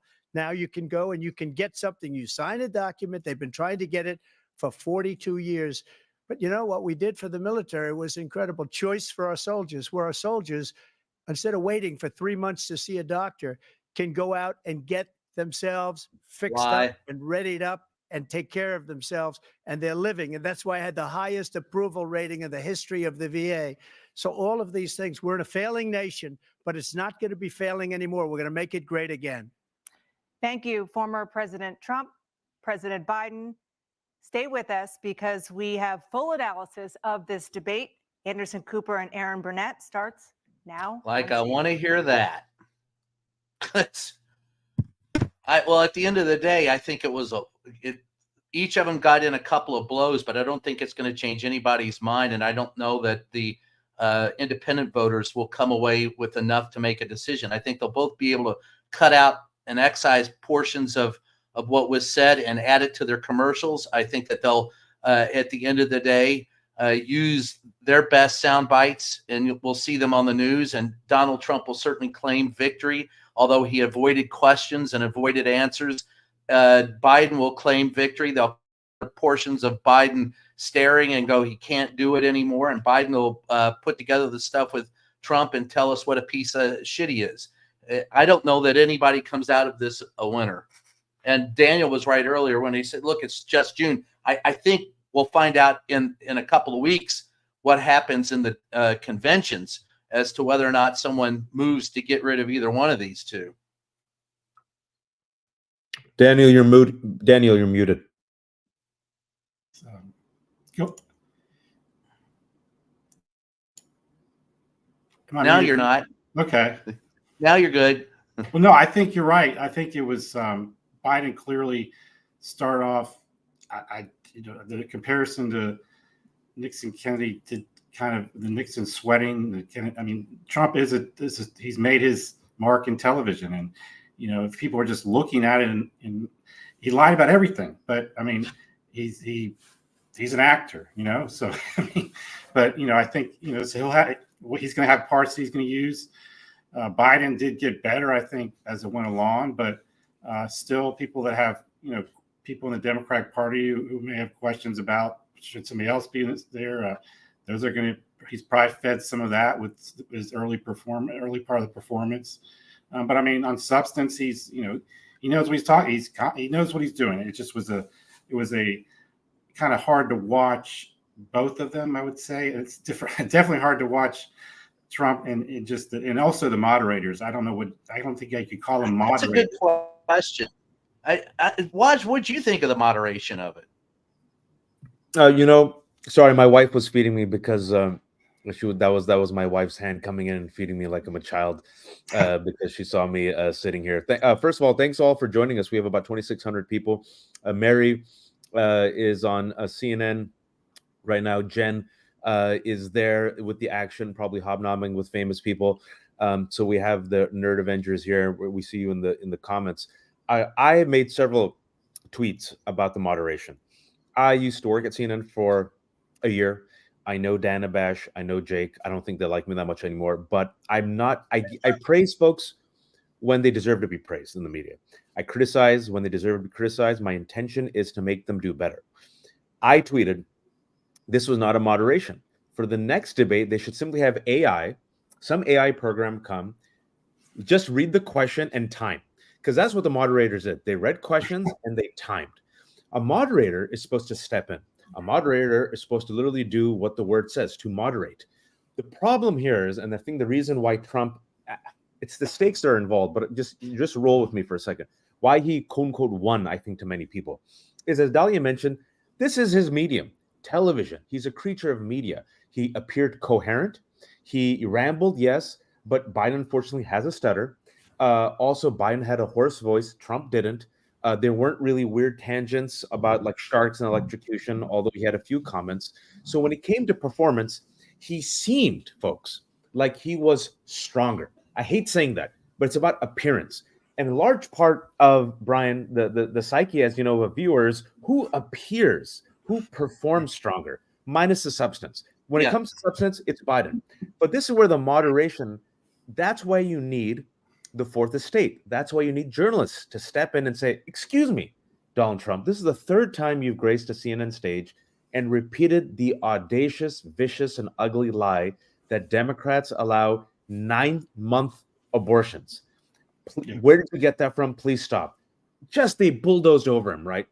Lies about immigration, lies about the economy, every single answer he did, he lied. And I tweeted also this, that Daniel Dale, who works for CNN, he was brought in to fact check. He's probably going to die of a heart attack in about 14 minutes. So it's a disservice, Brian. He better have caffeine. Yeah, it's a disservice done to the American viewer. It's a disservice done to both Trump and Biden. It's a disservice done to journalists who could have done better. I know people who could have done better. And if you're unwilling to moderate, then don't say you're a moderator. Just say you're, what's another word? The question asker. Question asker. Dahlia, take it away. Yeah, Dahlia's got it. No, I mean, I couldn't agree more. And I think, the thing, this is going to be picked over as a debate about style versus substance, right? And the great brains are going to say that, Trump wins on style and Biden wins on substance, but it doesn't matter because style wins the day. But I just want to point out that if you have just platformed for 93 minutes a pathological liar and not fact checked him, what you've essentially just done is open the spigot on more mistruths, more misdirection. Anybody who's kind of unsure, did he say the thing about veterans or people who die in wars? Did he not see people on both sides in Charlottesville? All he has done is inserted into a fact challenged nation more lies. And that's it. That's the only net. I think the aggregate effect of this is pouring more untruth, more destabilizing lying into a country that already doesn't believe anything. And so the responsibility of someone was to stop that, to moderate that, and nobody stopped to do that. Why did they not? Why did they not do it at all? I don't understand. Well, I'll tell you why. Because they were given marching orders on how to do it, and they're not capable of moderating. I've not seen moderation of a debate is a far different skill than hosting a show. Right. And you've got to be willing, especially with politicians, to cut them off and demand an answer. You didn't answer the question, answer the question. They didn't. There were 3 times that I was gobsmacked. One, you pointed out in a tweet, Waj, about comparing Palestinians to the white racists marching in Charlottesville. Good Lord, why the hell didn't you call that? And how about when he said, well, you don't have the respect of Putin? Who the hell wants Putin's respect? He's a POS. I would take that as that would be on a trophy somewhere. So those 2 times they didn't hold him accountable, and it pissed me off that the moderators didn't say, hold on. I'm glad you're not the only one who caught that. And I just looked at Twitter right now. Apparently I'm not the only one as well. It's trending. Trump used the Palestinians as a pejorative against Biden. He said he's like a Palestinian and a weak Palestinian. And then he ended it, if you were listening to the closing statements, saying that the Palestinians, or I'm assuming pro-Palestinian protesters, which is a multi-faith, multiracial movement, apologies, agree with it or not, 100 times worse than Charlottesville. In Charlottesville, there were Nazis and white supremacists, right? I think what that was, the fact he so casually said it reminds us of the ugliness, the xenophobia, and the racism that is Trump. That's him. And the fact that he felt so comfortable saying it, and the fact that nobody checked, like, just replace Palestine with any other group, the moderator would have jumped in. It should have jumped in. Excuse me, did you just compare a group of people as pejorative to attack and assail the former president? What do you mean by that? And just or when he talked about black jobs or Hispanic jobs, low-paying immigrants taking black and Hispanic jobs, that's about as racist as you can get. In every case, in both of those cases, you're right. They did not call him, and it bothers me. It pisses me off that was what passed for moderation. What about President? But President Biden, he had an opportunity, I think, to not. I mean, if the moderator's going to do it, and you're in a debate with millions of people watching, and you're the sitting president of the United States, I think you have to take it upon yourself to address it. He did it as much. He did it some, but he certainly didn't do it as much as I believe he should have. And because right, millions of people are watching. The moderators aren't moderating. You've got a pathological liar 8 feet from you. I think at that point in time, you have to just take him on head on. And he did it a little bit more as he progressed, but I don't think he did it enough. He knew, to be clear, we knew that there was going to be no real-time fact checking. So this is not a surprise. Nothing that happened tonight was a surprise. And to the extent that whoever was coaching him didn't say, it then is incumbent on you every time he lies. That's your job, right? You're Daniel Dale in this debate. And that didn't happen. And I also just want to point out that saying you're a liar, you're lying is not fact checking. Right. Because then both sides end up screaming you're a liar. So that's not which is what they did. Yeah. You should have pointed out what was false. Right. The only other thing I just want to say is the extent to which nobody even bothered to answer the question about Black women and their health. It wasn't even worthy of a flicker of attention. And the fact that Trump spent it like doing housekeeping from what he thought were more important answers, I think sort of evinces the same contempt that we are seeing throughout. That is a serious question. It warranted serious answers. It was an opportunity for Biden to talk about maternal health and Black maternal death rates post-Dobbs. And the idea that nobody thought that warranted 1 minute of serious, meaningful response just goes to, we talk more about golf today than we did about abortion. And then we did about women's health. That was. Dahlia, can I say, this has been what was really frustrating. Among many things, is abortion was asked, I believe, was one of the first few questions. Biden, for whatever reason, and I think I know the reason, based on his personal stance, maybe, he's afraid of pissing off some religious people, Catholics. He's been terrible at this. And Donald Trump and the MAGA have literally gifted you in the past 2 weeks, talking point after talking point after talking point. He should have been coached to the point where he says a single sentence, looks right, Trump in the face, says, you took away abortion rights. I'm going to bring them back. You're going after birth control. I'm going to protect him. You're going after IVF. I'm going to protect him. Had he just done that on this issue, and what it shows me, like 2 years after Dobbs, is I don't think he can do it. And so I think it's up to Kamala Harris, and I think we've talked about this in the Nerd Avengers, to make up for the just whatever missing thing that Biden has. I'm sure it frustrated everyone. Is that I would have made that I would have just brought that up nonstop, more even so than the economy. Look what Trump did. You knock him for what he wanted. He pivoted to what he wanted to talk about, which was bullshit, but he did. He pivoted to his lies. Biden, just like Democrats, they play by the rules a little bit too much, right? And they try to answer every question. But even when given the opportunity, you could have just run over MAGA and Trump when it comes to women's rights, women's health, and abortion. And I do think right now, when it comes to the second debate, if there's a second debate, they're going to. I don't think there. I think you're right. I think from the outset, it started with abortion, and that threw him off. I think with Trump is a compulsive liar. I think, as you pointed out, with Biden's religious, he has a problem talking, I think, about abortion. I just think he's so truthful to himself and to his his religious. I don't think he's comfortable talking about it, which is extremely unfortunate because it's one of the best issues the Democrats have in this race. And he fumbled it. I mean, he was talking about being a woman being. I was so confused when he was talking about the state, and I've never heard anyone really bungle it that bad. And he's the president of the United States, and it's very troubling that. Maybe he needs to say what he believes, and maybe he's just having issues because it started. Once that started, he couldn't. I don't think he recovered for a while because I think he is really conflicted to some degree about his position on abortion.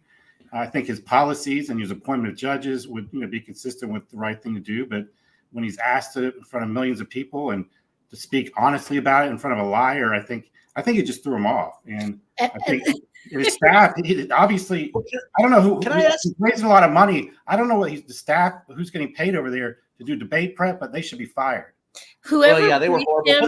Whoever briefed him and said the essential message on abortion is bungle the summary of Roe v. Wade, like get all 3 trimesters wrong. And that's how you should spend your time. Like, I want to know who gave that briefing. I just want to ask a question, if I can change the subject for one quick second, and then I'm going to have to go to bed because I've got decisions coming from the Supreme Court. Can I ask you a question before you go? Go ahead. Yours. Let me ask my question, and then you can ask me a question. I won't leave before you ask it, Brian. But I just want to say I'm seeing a lot of tweets that are saying Biden should take this opportunity to announce that he's out, and let's fight it out at the convention. And I just wonder if that's just everybody's grumpy and we'll get over it tomorrow, or if that's the vibe. That's kind of what I was going to ask. Yeah. Okay. Well, then good.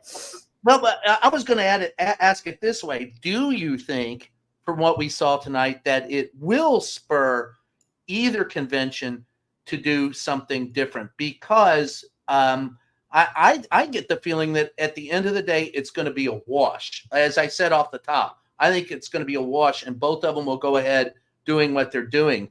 I don't think that it'll end up with, at this point, either one of them bowing out. But that's what I was going to ask. I agree with that. I don't think either. These are our candidates. Yep. I think, Dahlia, we are. Look, some people don't like this, but I'll say it. We're stuck with 2 old white men who aren't that popular. And this is the dying of white supremacy, which has turned into a, global death march, if you're looking at Europe. And Biden, okay, he has a stutter. He had a hoarse voice. It's not like Trump came off eloquent and charming, right? But again, it's about performance, and he performed better. I've tried to be as honest as I possibly can. There was no substance. There was no policy. He kept, I think I tweeted this, Brian, that every time you mentioned migrants, if you took a shot of alcohol, you would have been dead by 9:07 p.m. I tried. God knows I tried. I'm still here. Also, what was terrifying was that he refused to answer the question on whether or not he will accept the election results. And what we know, just what he said on the Sean Spicer show, is that he won't. And the fact that he has no contrition by January 6th. And if enough Americans aren't worried about that, the threat to democracy and abortion rights, then, maybe America had a good run, folks. We do what we can, but we'll keep fighting. But what else can you say, right? I mean, Portugal looks nice. Yep. Adam, welcome. Do you have thoughts that you want to share? I think I'm still lagging here, so I may need to close it and come back in. Well, I do have. I might have to head off in a little bit too. Your volume is very loud, Adam. Dahlia, do you need to? If you need to head out, you can head out. Are we allowed to go? Can we be excused? I'll be right back.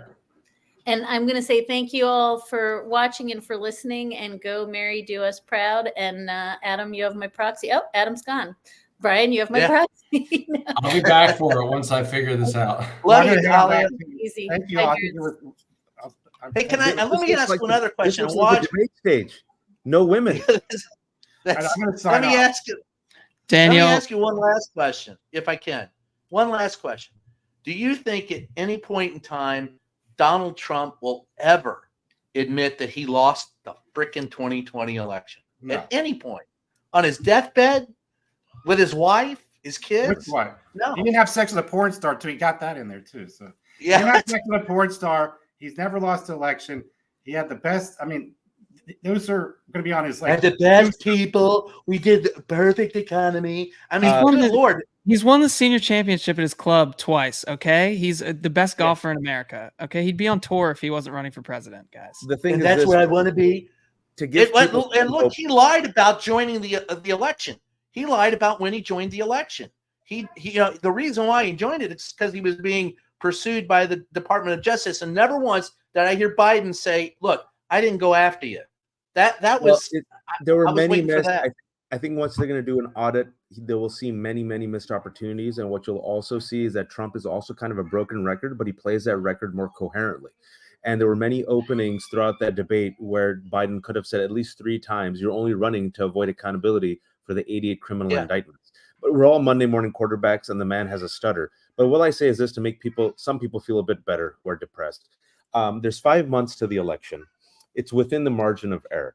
I do think Republicans will get more emboldened and more extreme as they get to November. I don't think they're going to moderate. I think that train has passed. For example, you just saw today another school district, I think in Oklahoma, said they have to teach the Bible, right? They're going all in. Sorry, I got babies behind me. I hope you don't mind. But what I will say is this. I remember 2007, 2008. I'm old enough. McCain versus Obama.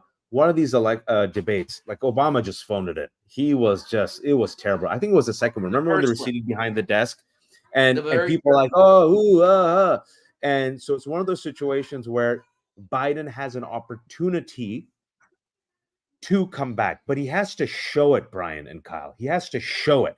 And the one negative here, folks, is I think it was Brian, you or Dahlia who mentioned, and I tweeted this, Media Matters did an analysis of top 5 newspapers that showed that they did 10 times more coverage on Biden's age and mental acuity compared to Trump.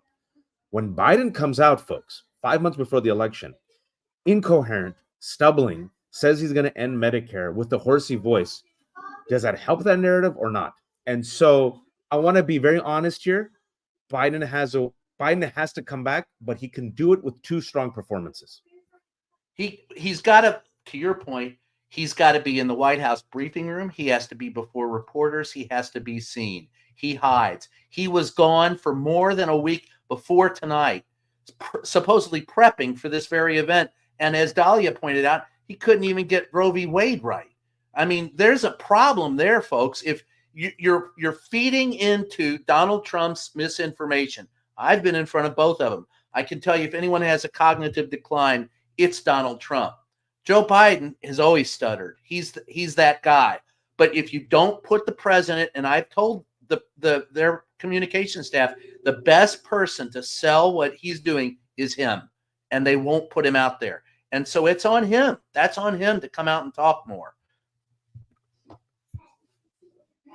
I have a question for you guys. Do we think, like, there was a lot of talk this week, obviously, about like if Trump is underprepared and they're trying to undersell his performance in this debate, and he's not prepping and he's playing golf and he's doing all these things, and he's going to come out and he's going to be weak and Biden is going to be so good. Do we think that was a mistake in hindsight to kind of create this dichotomy before the debate, whereas everyone came in with expectations that were maybe a little different than what actually was the reality? The bar was so low. This is where it hurt Biden. The bar was so low for both men. Honestly, the bar for Biden was appear cogent, appear awake, appear alive. Just being honest about it, right? And you're right.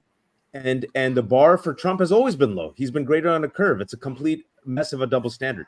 Trump performed terribly tonight. Don't get me wrong. He was terrible. He lied, he sweat, he bloviated, he was cruel, he was mean. But we've been in this game long enough. We're just telling you how, unfortunately, this stuff gets packaged. And I'm not seeing CNN right now, but I'm sure that's what the panel is telling you. If it was a debate on substance, Biden won. If it was a debate that was actually moderated, Biden would have won. Maybe he still won. It's the first of hopefully 3 debates. I do think Biden needs to do it again if he can perform. But, this is a medium better suited for Trump. And I do think because the bar was so low, Kyle, I hate saying this. The bar is so low for Trump. He slithered over it. Well, that's what snakes do. They slither. But at the end of the day, I still think it's a wash. They're going to both cut out the sound bites. They're going to come and I want to see what Biden has a campaign stop tomorrow. Trump has a campaign stop. We're going to listen and see what they both have to say coming out of it. What sound bites they clip out of it. I personally, my favorite from Biden was you have the morals of an alley cat. That was pretty good. But all that Trump could do is go, he's a liar. He's the worst ever. He didn't even give facts on any of that. There are more people coming over the board. There was nothing you could hold on to as a substantive fact that came out of Donald Trump's mouth. And he certainly had nothing about policy. But, there was times when basically, it was Biden failing to enunciate clearly what it is that he's done. But what do I know? I'm just a guy that covers the White House. Adam, you're on. We can see you. We can hear you. I was going to say, Adam, I think I'm still lagging. You're good. Right? You're good. I was going to say, didn't he promise to announce his vice president the same way that, his healthcare plan was supposed to come, and he was going to talk about the abortion pills and everything else? Well, Tim Scott appeared with a real-life woman, female fiance, and J.D. Vance brought out his wife, so that they're in the top 5 apparently. Well, there you go. I like, this may be a hot take, but I feel like we'd be seeing a lot less of the tweets online that we're seeing if Kamala Harris were a white man.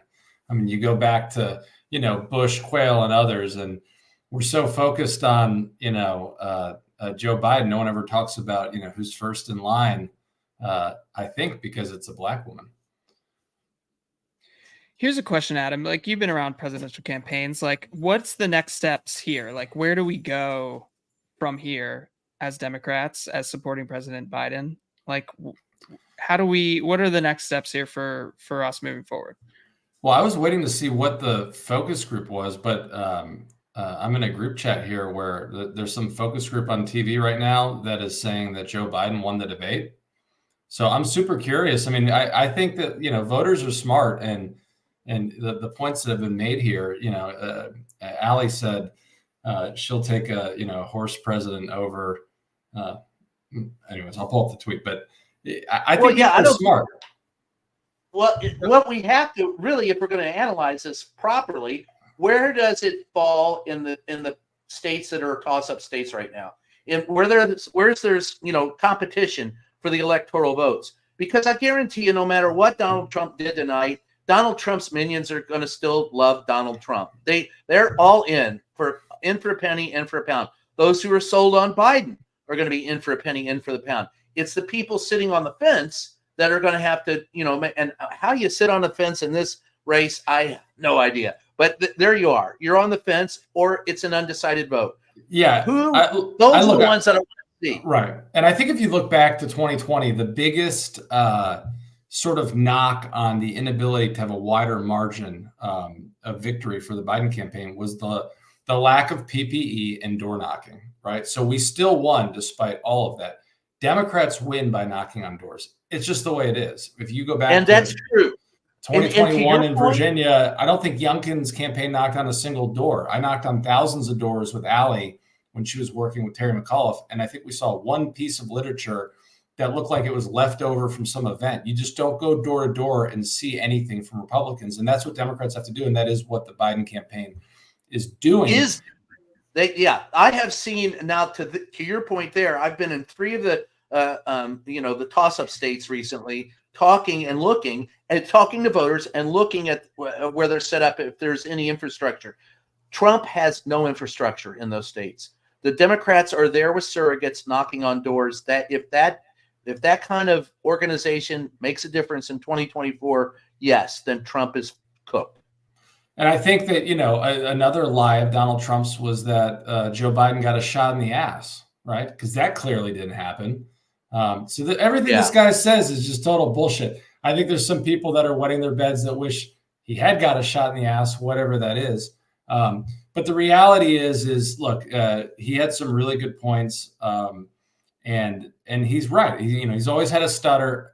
If there was a cold, they could have said that before, but it really doesn't matter. This is a debate that the Biden campaign put together. They chose to do this. They did it, and it is still very early in the realm of things. I mean, when you start looking at people buying TV and so forth, they don't do that until after Labor Day. So we've got a long way to go. And if you look at the takeaways should be the fact that, Donald Trump is not willing to accept the election results. Melania refuses to appear next to him. Joe Biden walked off the stage with his wife. And he spoke the truth. Could he have had a much better job? Absolutely. 9 to 11 p.m. to me, it's like, I'm not sure. I think it goes back to the Mueller investigation. We all had these huge expectations, right? And then here we were. I think that the expectations seemed sort of really high from a lot of folks when we were looking back at things like the State of the Union and other things like that. But it doesn't take away from the sort of bread and butter of what Biden said. Can I just say, I think, look, if people are looking for silver linings, 5 months away, it's first debate. Trump is who Trump is. I don't think he won over new fans. I don't think he did. The base is going to love him. Biden's base is going to love him. What Brian says, what matters are the disaffected Dems, disaffected Republicans, the independent, the swing state. That's it. It's going to be a 2 to 3 point margin. I gave you all what I thought were the weaknesses of both candidates based on performance. I know some people in the chat don't like hearing it, but I have to be honest with you. That's my job, right? I'm not here to be a rah-rah-rah cheerleader. My job here is to make people better. And that means Biden and Democrats do better. There are some things he muffed and punted on. The stuff on abortion. Easy win. I don't think I've seen him punt, Adam, before you came in and I were talking about it. He just keeps messing this up. Unleash Kamala. I said that before. I'll say it again. Just unleash Kamala every day. First female VP. She's been fantastic on this issue, right? Where I think he picked up his stride. And I think I saw that she was going to speak on MSNBC like now in parallel to you speaking. Fantastic. And I think where he picked up his stride, and I don't know if I think we were saying in this chat, I don't know if we said it when we were actually talking. I've been seeing all these Trump's debates. He usually starts melting down at the 43 to 47 minute mark of every debate. And then if you saw what happened, that time coincided with the January 6th question, Biden perked up. From that point on, when it became more attacks, he looked at Trump in the eye and he got him, because on January 6th, on the violent insurrection, Trump, when repeatedly asked, when Dana Bash kept asking him, right? Nothing. Will you accept the results? He still didn't give an answer. And I think that is a big win that you have. My whole take on this was 2 pillars: abortion rights, threat to democracy. The threat to democracy part, I think Biden got in the second half, did really well. Why I'm pained is the abortion was just a manna from heaven that they can't run away from. They're stuck. But hopefully there's, an Act 2 and Act 3. And if not, I think hopefully enough people know, and there's 5 months for them to know it. Then the final thing I'll say is, if people were paying attention, serious voters, when it came to child tax credit, when it came to infrastructure, when it came to the economy, Biden had the points. Trump just had lies. So if you look at all that, step back, I agree with you, Brian. I think it might be a wash.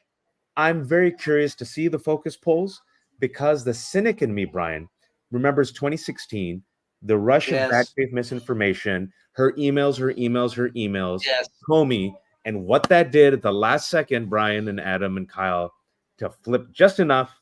So I'm curious to see that. And counter to conventional wisdom, maybe this will make Donald Trump debate more.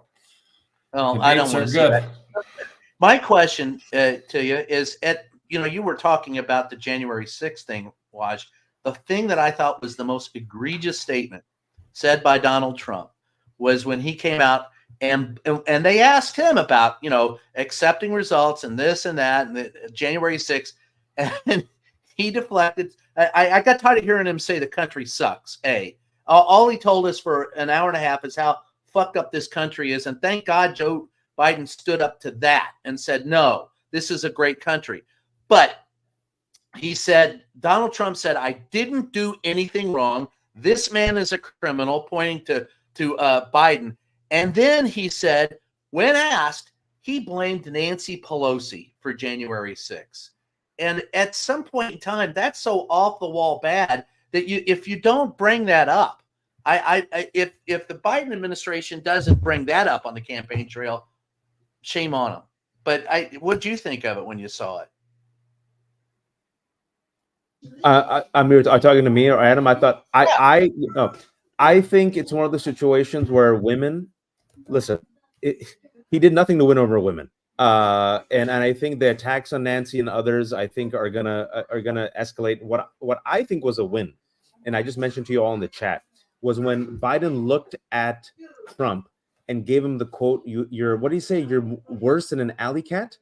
You have the morals of an alley cat. Okay, and it wasn't just that; it was the punctuation at the end of a litany of scandals that Trump was engaged in. I think that clip alone, folks, where he talked about Stormy Daniels, where he talked about rape, where he talked about all the defamation, convicted felon, adjudicated rapist. Yeah. Convicted criminal. Remember, I think that was when he said convicted felon. And unfortunately, that convicted felon line came in 45 minutes into the debate, finally came in. But when it came in strong. So I think there's enough here. I got 18 kids here. I'm sorry, guys. No. While you're talking, I don't know if this is going to work because I'm not as good at this as Kyle, but here's a photo for everyone watching of Mary Trump and Raphael Warnock and Governor Newsom. Where in the world is Mary? I saw her. Mary is to the right shoulder of Warnock here. Oh, there she is. Yeah, so we'll keep finding some stuff here as it's coming along, but they're speaking to the press right now. Here was the quote that you were talking about. The only convicted felon here is the man I'm staring at right now. That was the killer. That was, and that would have, and then at the end, that's when he said you had the morals of an alley cat. You know, I mean, it's one of those situations where we can Monday morning quarterback all we want, and I think it's because he was so prepped and this was seen as such an important debate. We wish he would have gone for the low-hanging fruit early. You know, there were some straight-up home run shots. He got to them eventually. The problem is CNN was favoring Trump, someone says. You know, it is the performance part of it. I think Trump will always win because Biden does have the stutter. But Biden also showed you that he can land those punches when he wants to, Brian. My hope is for round two, if round two happens, you hit him on the criminality, you hit him on abortion. Someone's got to coach Biden. Just 2 lines that he remembers on abortion. And you hit him on the moral depravity of Trump. And I think the fourth thing, I want to bring this up again, just the racism, folks. I don't want to say for the racism. Yeah. I mean, black jobs, Hispanic jobs, you're as bad as Hamas. I mean, Jesus, Mary and Joseph. Yeah, I mean, I don't even know how that wasn't picked up. To me, that was one of the most egregious faults of the moderators. You can rely on Biden, and he did. It's push back a little bit on it, but that's something that a moderator should pick up on in the middle of the debate. You should be listening. You should say, "Hey, look, stop. You said this. Clear that up. What are you saying? Are you?" And at the only time they came close to that was asking the question about accepting the results of the election, and they did not do that very well either. Folks, I'm in Florida with my in-laws and all these kids, and the kids are going cray. I appreciate your patience with me. I don't know if it was too loud, but I tried to make it. And Jen, she'd love to make it, but she's busy. Mary has a very important role as a delegate. So it's exciting times. And just stay in this space. And thanks all. Look, Brian and I and Adam, we give it to you real. I know some people, they don't like the criticism. Our criticism is always meant for people to do better. You don't want stenographers for power. That's one thing I've never been and never will be. I know Brian won't. Again, we won't spin it. You got to keep it real. There's 5 months left. These polls are really close, folks. But that doesn't mean it isn't over. So I do think, Brian, what's going to happen, last thing I'll say is I wouldn't be surprised if we see movement, Adam and Brian, about Kamala Harris on abortion, like either tonight, tomorrow, and I feel like women's rights. I feel like they're going to unleash it. Yeah, unleash the Kraken. With that said, I'm going to cruise myself, guys. Thanks. It's been a lot of fun. Thanks, guys. Kyle, there is a video. I'm not really sure. I'm trying to change it to MP4, but did you see this Lindsey Graham video they just sent us from the spin room? I actually haven't even listened to it. I'm just trying to, it says waiting in queue. Did you see that one come over text? Yeah. And I told President Trump, "Would you agree with his policy?" And I was strongly agree. Yeah, and you know both of them. So how has President Biden developed? It's going to be he's unnerved. I mean, it just seems to be deeper. Thank you, Senator. But you keep insisting, Senator, on the fact that you might not agree with the policies of Donald Trump. Still, he remains your man. Oh, totally. I agree with him. I said, would you agree with him or not? He seems strong and coherent. I agree with 90% of what he said. Senator Graham, can I ask you a question? I've always wondered why you have kept my name is Jennifer, why you kept a tweet up on Twitter that you said years ago that if we nominate Donald Trump, then we will be destroyed as a The party. Jen Why did you not take exclusive. the tweet down? I don't know. I didn't know I didn't take it down. Okay, now you know. Oh my God, that is incredible. Jen I saw exclusive. this. Jen Hey, Tom. Lori, thank Lori in the chat. Thank you, Drew. Yeah, go Jen. I saw that come over and I didn't hear the audio, and I was like, "This has got to be something interesting." At first, I thought she was sending us like an interview with, like some Russian state-owned media or something like that. Our very own morning Jen Taub, asking the hard-hitting questions of Lindsey Graham. Laura said, "Jen Taub is my hero." Yeah, same here. That is like, has she posted that on social yet? Or is that like a Morning Jen? This is a preview to Morning Jen. There's Lori. Jen Taub is my hero. Yeah, I love Morning Jen. Morning Jen is my favorite thing in the morning. She's fantastic. Oh, look at this. You got the little comments up. So I don't know. My computer has apparently not been working half of the time here. So here we are. But I was trying to pull up Allie's tweet because Allie posted a tweet that like took off. Allie said, "A horse president over a felon president. I can't believe this had to be said," which has 22,000 likes now. I don't know. I think Democrats wet their beds a lot. The folks that texted me during the debate are folks I expected to text me during the debate, but I think everyone has Biden's back. And I think Waj is right. I think that Kamala will be out there a lot. And that's what people expect from their vice president and their vice presidential candidate. I think the way the news cycle moves too, like there were a lot of good moments from this debate. And, once we put them in context and we talk about them more and we argue about, the policies behind them, I think, we know, and everyone here, I'm sure knows that like we're on the right side of this. Right. And CNN did an egregious job. They let Trump get away with a lot of stuff that, he shouldn't have been allowed to get away with. But there were good moments. And, it's like you said earlier, it's June, right? Mm-hmm. There's a lot of time between now and the election. A lot of things are going to happen, outside of politics too, right? Stuff in the real world is going to be happening. And who do I want as president during things happening in the world? It's not the guy that's going up there and making things up and rewriting history. I mean, the amount of things that Trump was just rewriting historically about things he said and things that he was claiming that Biden was just making up were, I think they caught Biden a little off guard, but now we know the playbook, right? Like now we know where the Trump campaign is going for the next couple months.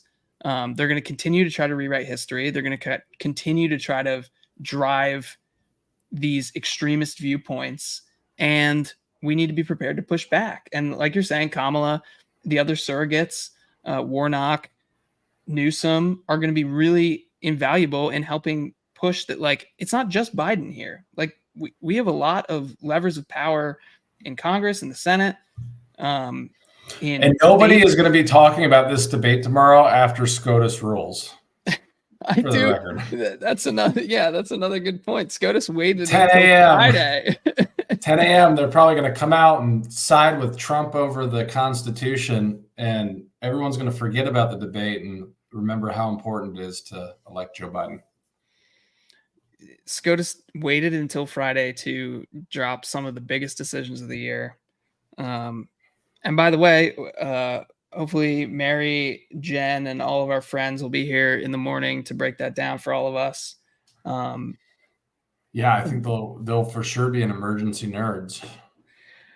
Yeah, there is some speculation that there might be some of the cases being released possibly next week as well, next Wednesday, but we'll have to wait and see what comes out tomorrow morning as well. Oh, I didn't see that. I think there's 6 or 7 cases left at this point, so that would be a very large docket for Friday, but this Supreme Court,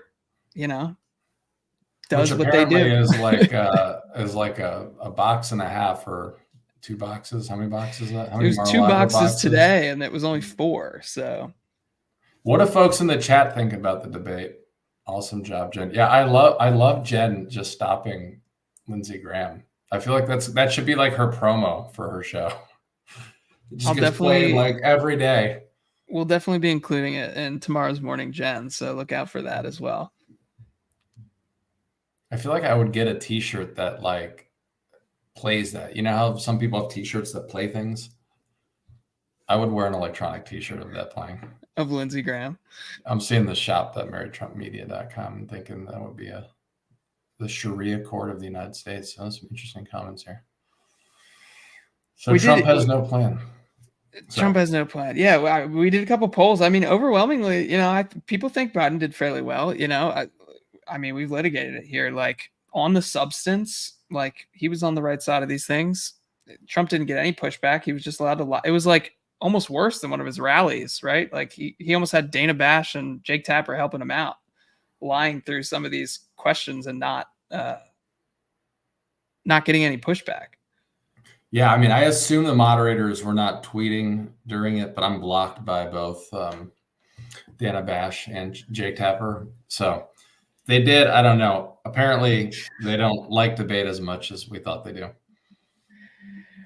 Some of my favorite Biden quotes. There was a moment where Biden said, "My son was not a loser. He was not a sucker. You're the loser. You're the sucker."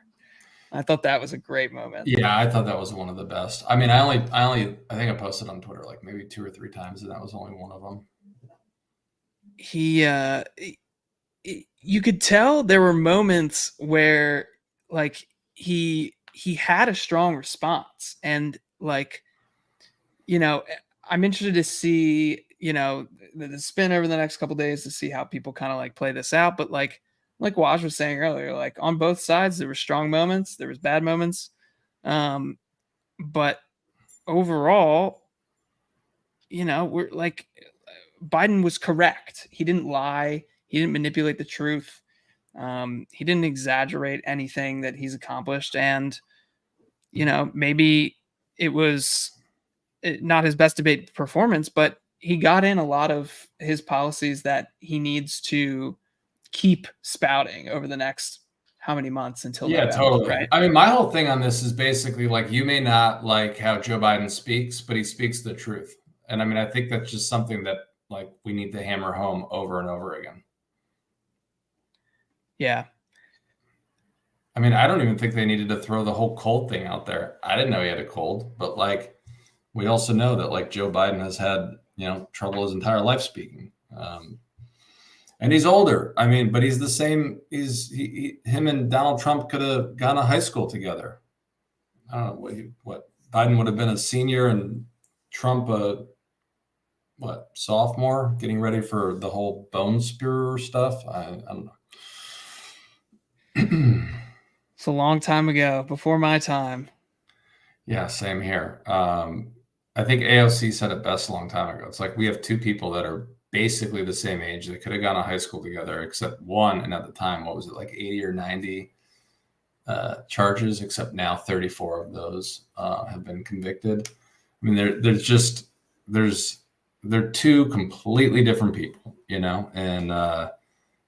it's been great with Joe Biden as president. I mean, he talked about insulin. I thought that was a really great moment. I mean, the number of things that he has done to help put food on, the table of, middle America and, the stuff that they care about, people notice, they remember.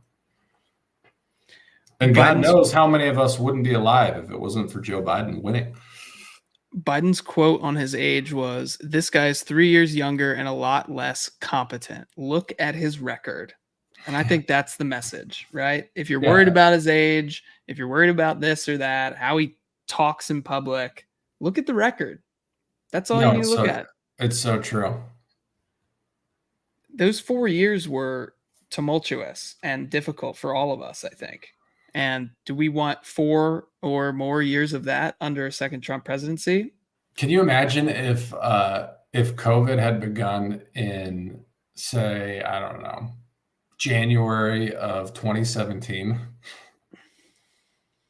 I mean, literally, like I think Fauci was testifying last week and said to be another 7 figures dead if, under Trump at that rate. If it wasn't for basically getting the vaccine done when it was, God knows what would have happened. I mean, we all, you, me, we've all lost loved ones to COVID. Many of them very early on. Unnecessarily, really. Yep. I've enjoyed, Lori here, scariest 4 years of my life. I mean, I think, and it's really like scary as shit thinking back, like if we had to do that all over again. The amount of anxiety that I have, like retroactive anxiety thinking about those years, the daily grind of like, what is he going to say next? What is he going to get us involved in next? And I worry about the future if he has a second go at it, right? All the mistakes he made the first time, what would he do the next time if he got back into office? And there's these moments and the media is going to make a big deal about them because it was a debate and it was, watched by a lot of people. And I agree, these are important moments in American politics, but there's so much more to take into consideration. There's so much more we need to be thinking about when we go to vote in November. And there's so much more that's going to happen between now and November that you have to think about it holistically. And people aren't dumb. People aren't stupid. People know, how things work and that people lie and that, the world is constantly changing and constantly dynamic. And, Biden is going to do what's best for the next 4 years. And then we need to make sure that we're getting that message out. Everybody, from all of us here to all the surrogates, Mary doing a great job now on CNN, talking to everybody. I think that maybe Nancy Pelosi has got the best tweet of the night. She just said, "I tore up the former president's State of the Union address because it was a manifesto of lies. Tonight, he presented another pack of lies, which, along with his candidacy, must be rejected. How dare he place the blame for January 6th on anyone but himself, the inciter of an insurrection." She's right here. Let me see if I can get Nancy up here. That's from her at Team Pelosi account. Yeah, I see her there. And the video too. That was a great moment. I would like the ripped up version. I know. Did someone have that somewhere, or did the January 6th people steal it when they ransacked her office? I'm asking. I would love the ripped up version if you still have it.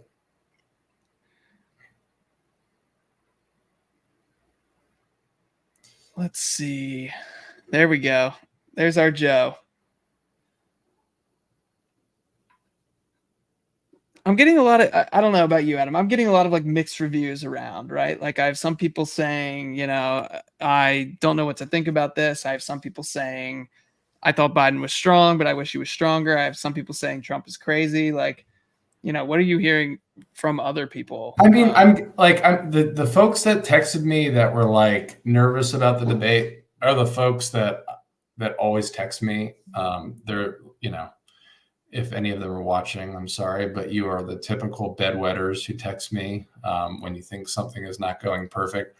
But at the end of the day, look, he's president and the job numbers have been incredible. He has done so much for so many and they know it. And I was talking to our friend Amanda Crumley today before the debate, and she was talking to me about how ACA saved her life with the cancer that she had. So these are not folks that are watching this saying, okay, I'm not going to do this. I think if anything, they're gonna work harder and do everything they can to make sure that Donald Trump never gets anywhere near the White House again. I think this might have been what you were referencing Yeah, earlier. it was. Frank Luntz does his live polls of like independent voters during debates and State of the Unions and things like that. And he tweeted during the debate, "My group of undecided voters are moving away from Trump as he gets more and more vicious towards Biden. They complain that this sounds like a senior citizen bingo hall argument." So see, I'm a big bingo fan personally. We do love bingo. We are fans of bingo. You just, for those of you that play bingo, you cannot call it wrong, because then everyone starts to rip up the bingo cards. And when you're wrong, there's like 2 people left with sheets of paper and it's you, and everyone's pissed off and you can never go to that hall again. Yeah, but I think that's kind of to the point too that I think either Waj or Brian was making earlier too, is like the longer Trump talks, the more authoritarian and the more angry and the more bitter he becomes, right? Like the more you let him go on, the more that veneer kind of unravels and the more he kind of shows his true self, which is just this wannabe authoritarian idiot. It's like the emperor has no clothes. It's like something out of The Wizard of Oz. I mean, there's just nothing there with him. Same playbook, does the same thing every time. It's like the drug test before the debate. I mean, it's the exact same thing that he demanded of Hillary Clinton before the debates, before he walked around following her on stage. Which, by the way, he's been convicted of illegally interfering in that election to affect the election. Can't let that get lost. Here's let's see. We got Jill Biden coming out for Joe after the debate. If Twitter will work. Oh. Well, you can post from me. Twitter, yeah, I can post from you. Oh, here's Kamala Harris. That's what we were waiting for, was Kamala Harris's response. About what happened on January 6th. You want to start it from the beginning? Clear answer on whether, and the contrast is clear. Look at what happened during the course of the debate. Donald Trump lied over and over and over again, as he is wont to do. He would not disavow what happened on January 6th. He would not give a clear answer on whether he would stand by the election results this November. He went back and forth about where he stands on one of the most critical issues of freedom in America, which is the right of a woman to make decisions about their own body. He has been completely ambiguous and all over the place about where he stands on that issue, despite the fact that he hand-selected 3 members of the United States Supreme Court with the intention that they would undo the protections of Roe v. Wade. And that's exactly what they did. And just 3 years ago, we commemorated the 2-year anniversary of Dobbs, wherein women across our country have been denied emergency health care, have suffered, and the contrast is clear. Look at what happened during the course of the. I mean, she's right, Yeah. And that's what we need. That's what we need her out doing, right? Is like, she's the right person for that message. And she needs to continue with everyone else, like we've said, getting that message out. And these are the stakes. These are what we're talking about. Yeah. And again, I mean, I think this is both, racism and sexism, but I don't think there would be many of the responses that there were tonight, even from some folks in our own party, if Kamala Harris were a white man. I mean, that's just, you look at history. This is not something that happened with Reagan and Bush and others, with Quayle to this extent. I mean, it just, people are like, oh, there's someone that, if something happens, can step in, and they're younger and that's just the way it is. And we don't hear about the fact that like there is a good team, and if something ever were to happen, we have somebody who is incredibly qualified and has been elected by the American people to step in. Exactly. Here's a moment from Newsom after the debate as well. You were out there getting a chorus of questions about whether Biden should step down. There is panic that has set in. There is panic that has set in among people who have watched this debate, who are Democrats, people who are strategists, and some even inside Democratic campaigns. Yeah. Do you think it's unfounded? Well, I think it's unhelpful, and I think it's unnecessary. We've got to go in and got to keep our heads high. And as I say, we've got to have the back of this president. You don't turn your back because of one performance. What kind of party does that? It's been a masterclass. 15.6 million jobs. That's 8 times more than the last 3 Republican presidents combined. The only thing the last 3 Republican presidents have in common is recessions. Democrats deliver. This president has delivered. We need to deliver for him at this moment. With all due respect, the more time we start having these conversations, go down these rabbit holes, it's unhelpful to our democracy, our fate and future of this country, the world. They need us right now to step up, and that's exactly what I intend to do. That could be a good note to end on. I don't know. Masterclass right there. That's very inspiring. That is inspiring, and he's right. We have to have Joe's back. He's been right for a long time too. I remember, I don't know, 2002, 2003, maybe it was 2004 with Bush. But he defensive marriage. He was out there, on LGBTQ issues way ahead of the party, and everybody said that his career was over. And there's been so many things like that. He's just been way out in front, and it's aged very well, and he's been very progressive. As a California resident, I'm a little bit biased, but I'm a huge Gavin fan, and I think he's right on this. Thank you, Lori. Thank you, Lori. Thank you all. You're one of our favorite mods, and we really appreciate you being here. I was going to say, it's probably better that we had 776 as opposed to 1776. I don't know. It might be a weird sign for the night. Newsom's great. For everyone that's watching, Mary is out there in the spin room, and we'll have a bunch of clips tomorrow. I have a feeling that, when we do the SCOTUS piece, it might just end up on the tail end kind of playing some of the stuff that Mary did today once we have it. We'll find them and get them out there. But we're going to have a lot of great stuff in the next couple of days. We'll have Morning Jen in the morning. She's going to break down her experience. I'm definitely including her. Yeah, she just texted, by the way. So everyone saw her interview that she is holding on to debut tomorrow. So you've already seen it. You get a little sneak peek, which is great. Just pretend it's new to you. Mary will be back after she gets out of that crazy room down there on the red carpet.